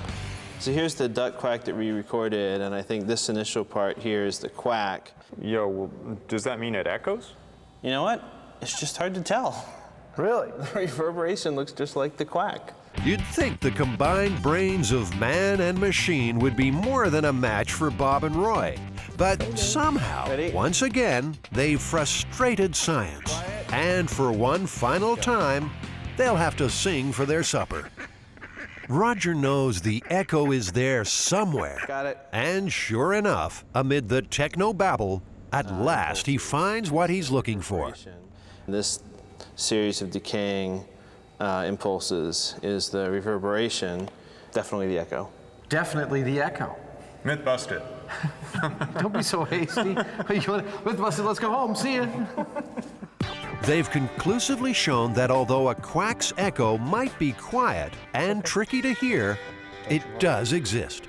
So how does it feel to be riding the absolute crest of urban myth busting? Busterific. And for their contribution to modern science, Bob and Roy have earned a rent-free Bayside home for life. Well, what do you think? Looks good? All right. Where were all those quacks when we needed them?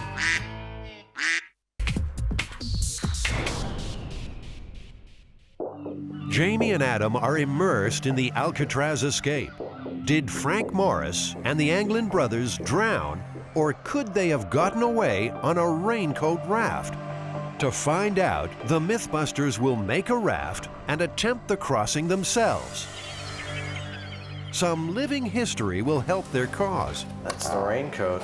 So this fabric now is very fragile. If I tried to unroll it, it would deteriorate, it would fall apart. This brittle old raincoat was actually part of the escapees' raft. For some reason, they left it behind on the cell block roof. It's kept in archives at the Maritime Museum and may yet give up a few secrets. And you can definitely see the glue on the edge of the seam here, contact cement. The tiniest hints will help them make their own raft more authentic. Yeah, it definitely looks, like a military-style raincoat that I've seen. 2 paddles were also recovered. Look at that, that's the real thing. It actually kind of sent chills up my spine to see these things, you know. There was somebody in a dark kind of alcove somewhere out there on Alcatraz that was secretly pulling these materials together and building this stuff, and we actually, handled it. They've reached back 40 years to touch the myth. But can they get their hands on the right materials today? Well, that's the American one. Like, as long as we scuff it up with a little sandpaper, yeah, contact cement ought to hold all the stuff. That feels much better. Seems they could rename this place Alcatraz Escapes Are Us. 40 regular. There are hats, too. Yeah. It's too big. Yo, what is up? Peace to your mother.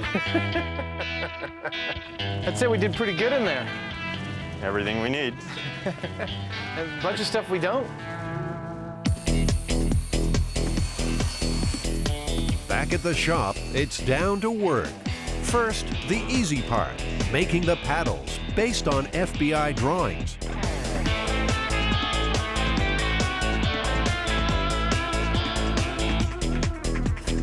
One prison escape paddle. Jamie, you want to come over here and bend over? I think we could have a little prison hazing ritual. Whack! There's a bigger pain in the backside ahead. Now our wannabe jailbirds have to make the raft. I actually am feeling really confident about how this boat's going to do. Of course, the very next cut in the show will be us flailing in the bay in the dark, freezing and screaming. They might not even get that far. 2 seconds into construction, and they've discovered their raincoats are PVC, not rubber. No. This stuff isn't remotely airtight.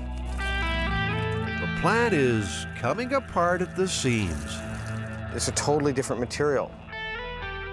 At this point, it looks like I'm not getting off the island. I'm gonna have to finish this life sentence. Turns out the right stuff is almost never used anymore. But Jamie tracks them down. It's delivered direct to the big house.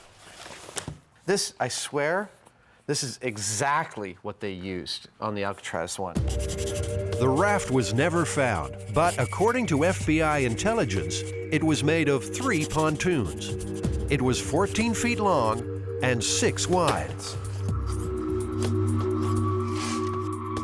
It's going to be a rainwear massacre.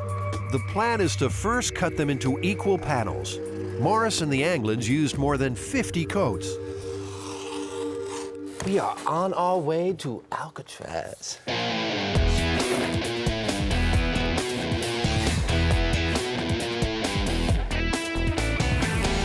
According to the FBI, the escapees had access to contact cement in the prison workshop. Jamie and Adam will use the same stuff to glue the panels together into long sheets. What I was thinking of doing was basically something like this. Folding it over, okay. Yeah, see? So you do glue, glue, glue, glue, glue, glue. Sounds easy, but the glue's becoming a sticking point. Do a full-on, like 2.5-inch lap. Why don't we compromise and make it like 2 inches? Why do you want to do a smaller one? Because it just is, it's like, it's not really going to help us any. Yes, it is. I don't know. It's insurance. I have to insist on this one. It's absolute insurance. You know, it just, it Make it 2 inches. That's like double what you would, what you need. All right. And so we'll just each take a table. To make sure the raft is airtight, each seam needs to be glued, dried, and compressed together.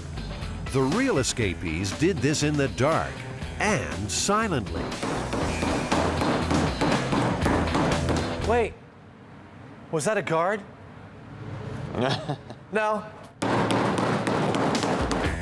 Yeah, check it out, man. 1, 2, 3, 4, 5. We're at 5. We're just over 6 feet here. That's big enough for the first pontoon. Might help. They just have to roll it up like a rug and seal the ends. I'm a little worried. It looks a little too good. And it's almost going to be like, no, we swear it was raincoats. Hey. The fact that they even made something that was remotely inflatable for a period of time, got it up the roof through the blower, down to the shore and into the water is astounding. If they get this done, it'll be quite an achievement for the MythBusters, too.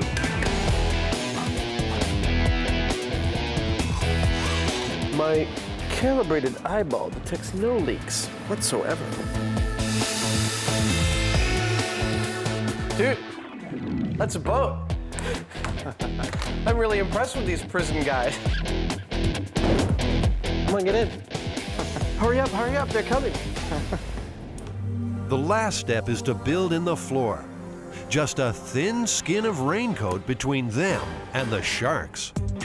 But before they do it, there's a distraction no prisoner ever contended with. It's a little hot. They're needed for a Discovery Channel photo shoot. They've got to stop playing at bank robbers and start pretending to be stars. Ow. I don't do makeup. They get near me with you know, some powder and some scissors for my mustache. They're going down. Well, maybe just a little touch-up for the tough guy. You want to look your best. Is it okay if I trim this as a tidbit? No. No, it's not? Just a little bit. Put it around Put these guys in there? Yeah, he's tough, all right. It's a good thing they're not in Alcatraz now. Oh, baby! Here comes the other lady of the evening. Man, you look so beautiful. So pretty. They say these guys can make anyone look good. Sometimes they just have to try a little harder.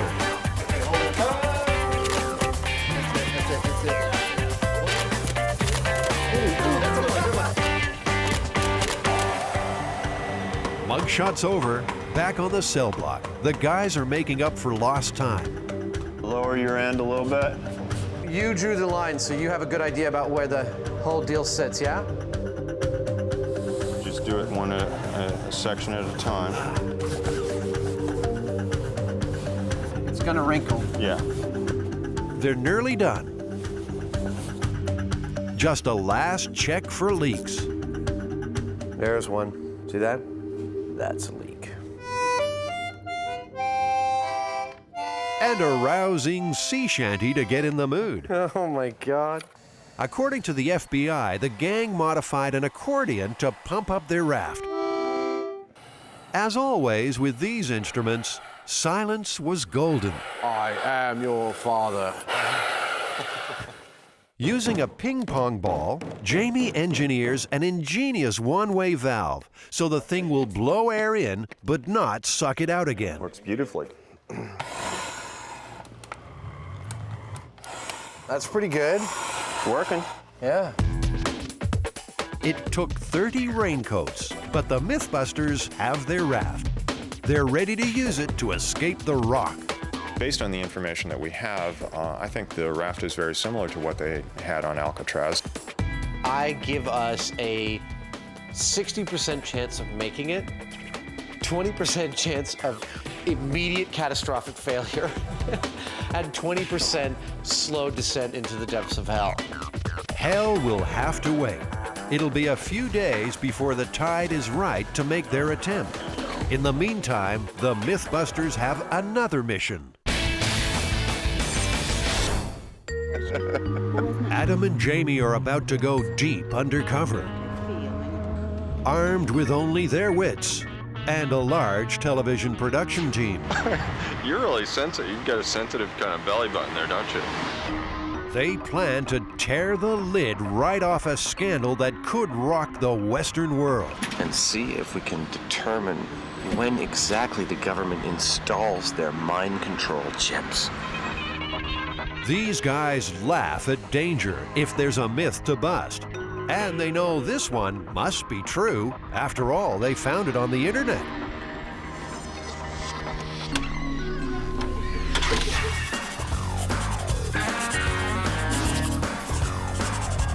This one comes fresh off the net. The writer of this myth claims that he had had a chip embedded in him while visiting his local hospital. And he was so afraid of this, that this was some kind of mind control chip, and he wanted to check for it. So he went to the local Home Depot and he got a stud finder. And he ran the stud finder over his arm. And sure enough, right there, he detected both electrical activity and metal. This legend also links up with the idea of alien implants. The idea that aliens are implanting us with some kind of chip to control our minds or to monitor what we're doing and what we're saying. Stud finders, aliens, and mind control chips. Chuck Hager can help with the first part. He's a stud finder stud. It sounds like something that might be right out of a science fiction novel. Chuck designs and makes stud finders. Well, Chuck, can you give me a demonstration about how the stud finder actually works? You bet. Let's see what happens. I'm going to place the unit against the wall. Let's turn it on.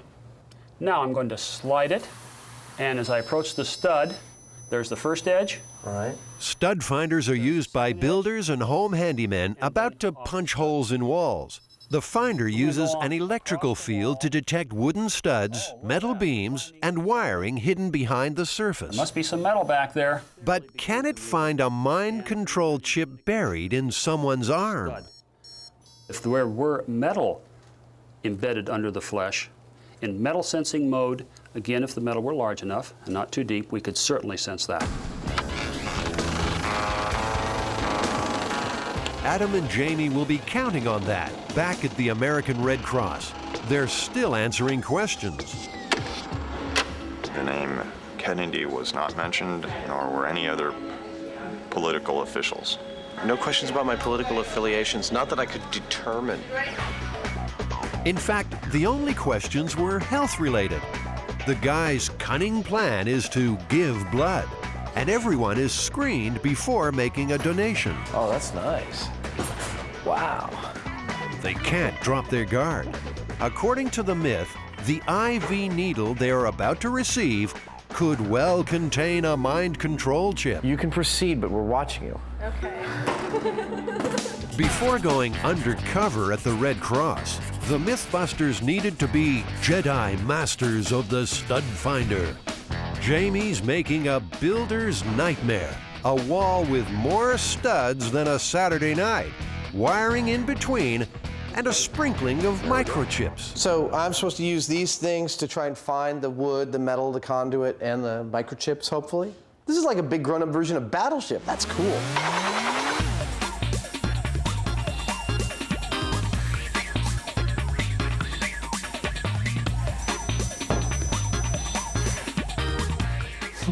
You're messing with me. I'm trying to work it out, but I'm not happy about it. Adam's map is pretty close, but he still hasn't found a microchip. And there's a nasty black hole top left. Come on around and Can I come check it out? Interesting. It's funny that, like, yeah. That's it. That's what I couldn't see. And you didn't pick up any of the chips as far as I can tell at all. No, none of these showed up as a hot spot. There's too little metal in a chip to show up through a wall, but Adam's hoping they can be detected through flesh.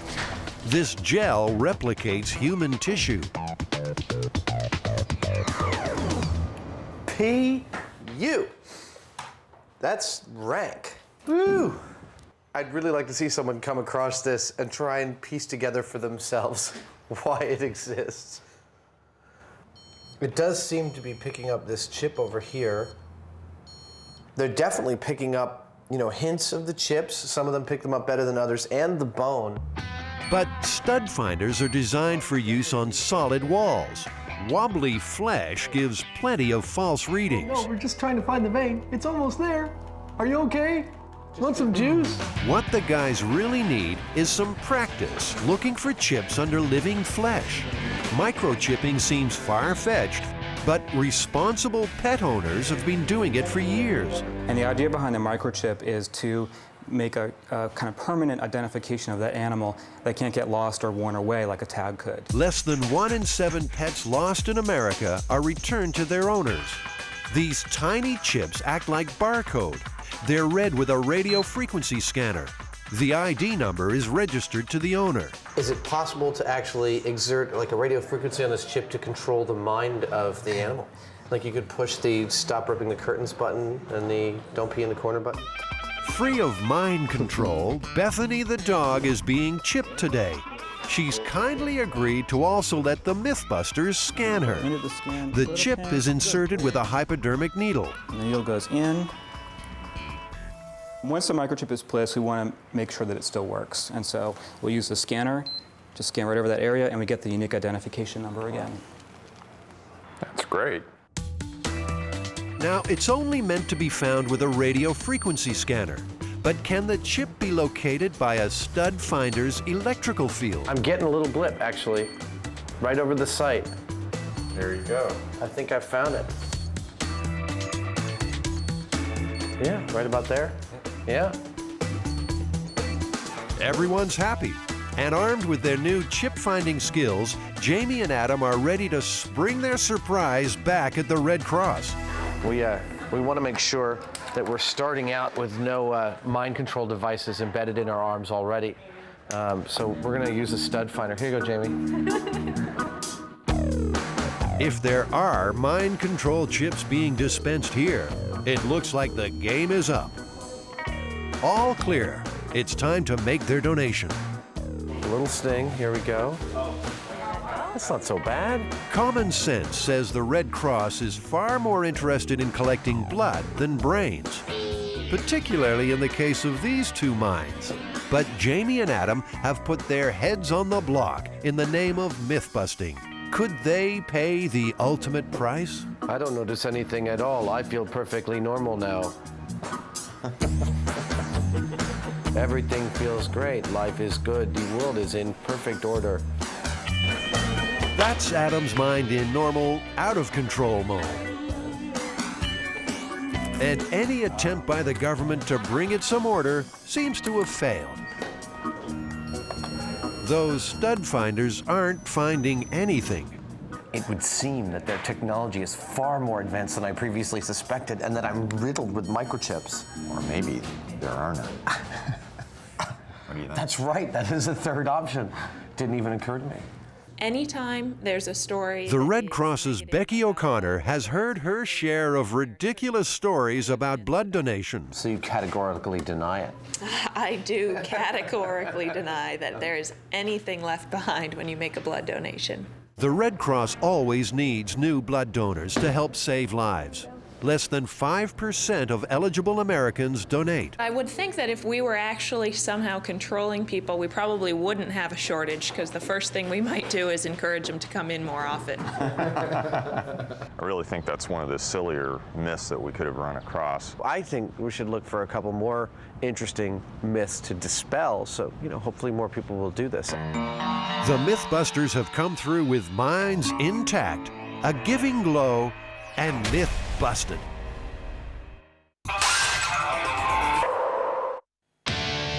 The night of June 11th, 1962, 3 desperate men break out of Alcatraz and trust their lives to the black water. They are never seen again. Frank Morris, Clarence Anglin, and his brother John.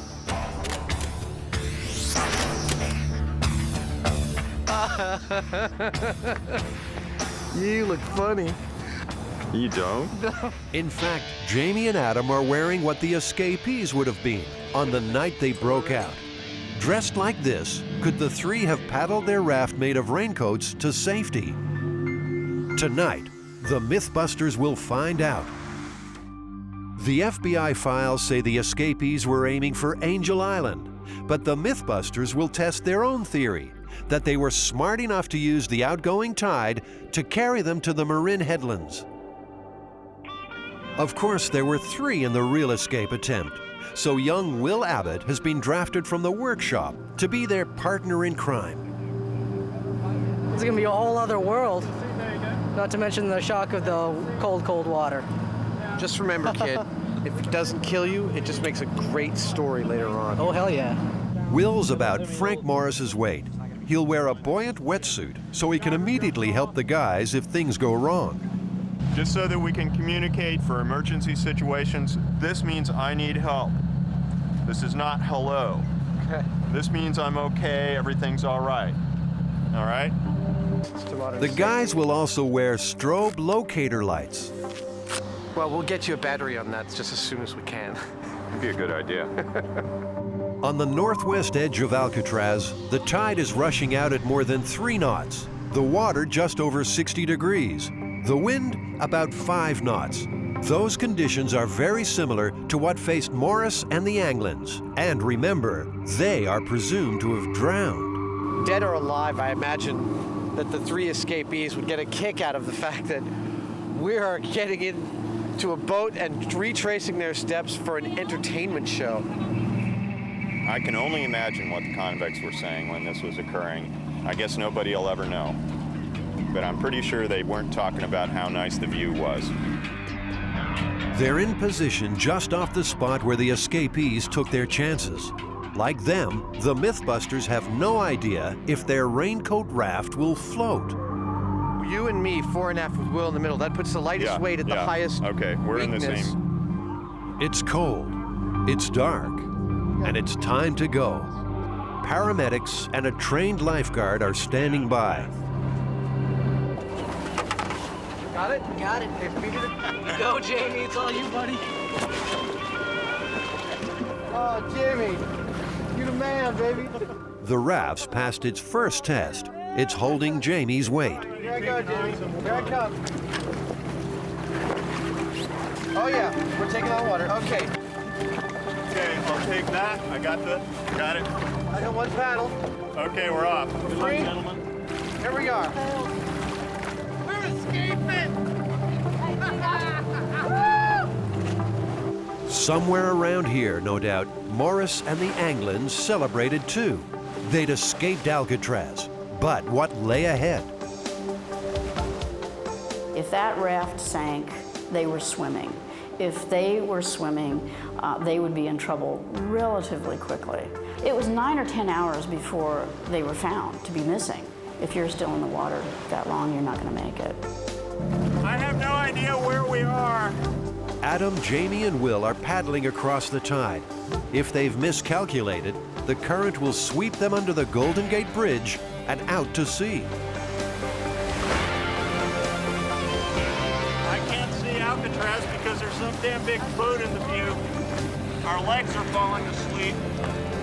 The raft is getting weaker. Every 10 minutes, they have to add more air. And the tidal rip is getting rougher.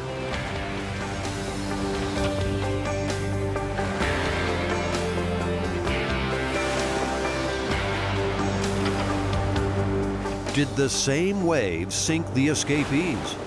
No signs of them were ever found on land. But the water gave up clues. The most important thing was a packet of photographs. Also, there were 9 slips of paper with names and addresses of people they were going to contact. Now, unless you're in a life or death situation, you're not going to let go of that bag. Hey, Adam, we can see Alcatraz straight behind us right now. Wow! We've come quite a ways, haven't we? We have. After about 40 minutes, they're closing in on the bridge and the shore. If the real escapees made it this far, their spirits would be starting to lift by now, too. This is so cool! It seemed impossible, but the MythBusters are almost there. Paddling a raincoat raft more than 3 miles across a rushing tide, making landfall just east of the Golden Gate Bridge. We made it! If the escapees came ashore here, they've stepped lightly ever since. There were no stolen cars, no phone calls home. Frank Morris and the Anglin brothers disappeared without trace. In doing so, they created a great myth. There were sightings in New Orleans and Washington, D.C., and I personally had a guy tell me that the Anglin brothers were down in Florida playing golf, and they were not the type of guys that would be allowed on a golf course. As for the MythBusters, their running days are over. Beautiful, man. Good job, guys. Yeah, good job. Good job, Dan. Given a reasonable amount of intelligence, I think it's entirely possible that they made it. Again, I think the most damning evidence that they didn't is the fact that no one's heard from them since. Unless they find any specific evidence that these guys, lived happily ever after or something after they got ashore, we won't know whether it was true or not. But we know that it could have been done, which is cool. Here's something to ponder, though. The tide carried an oar to Angel Island. That tide came directly from the Marin headlands. How did the oar get there, if not with the escapees? The mystery remains. I'm king of the world!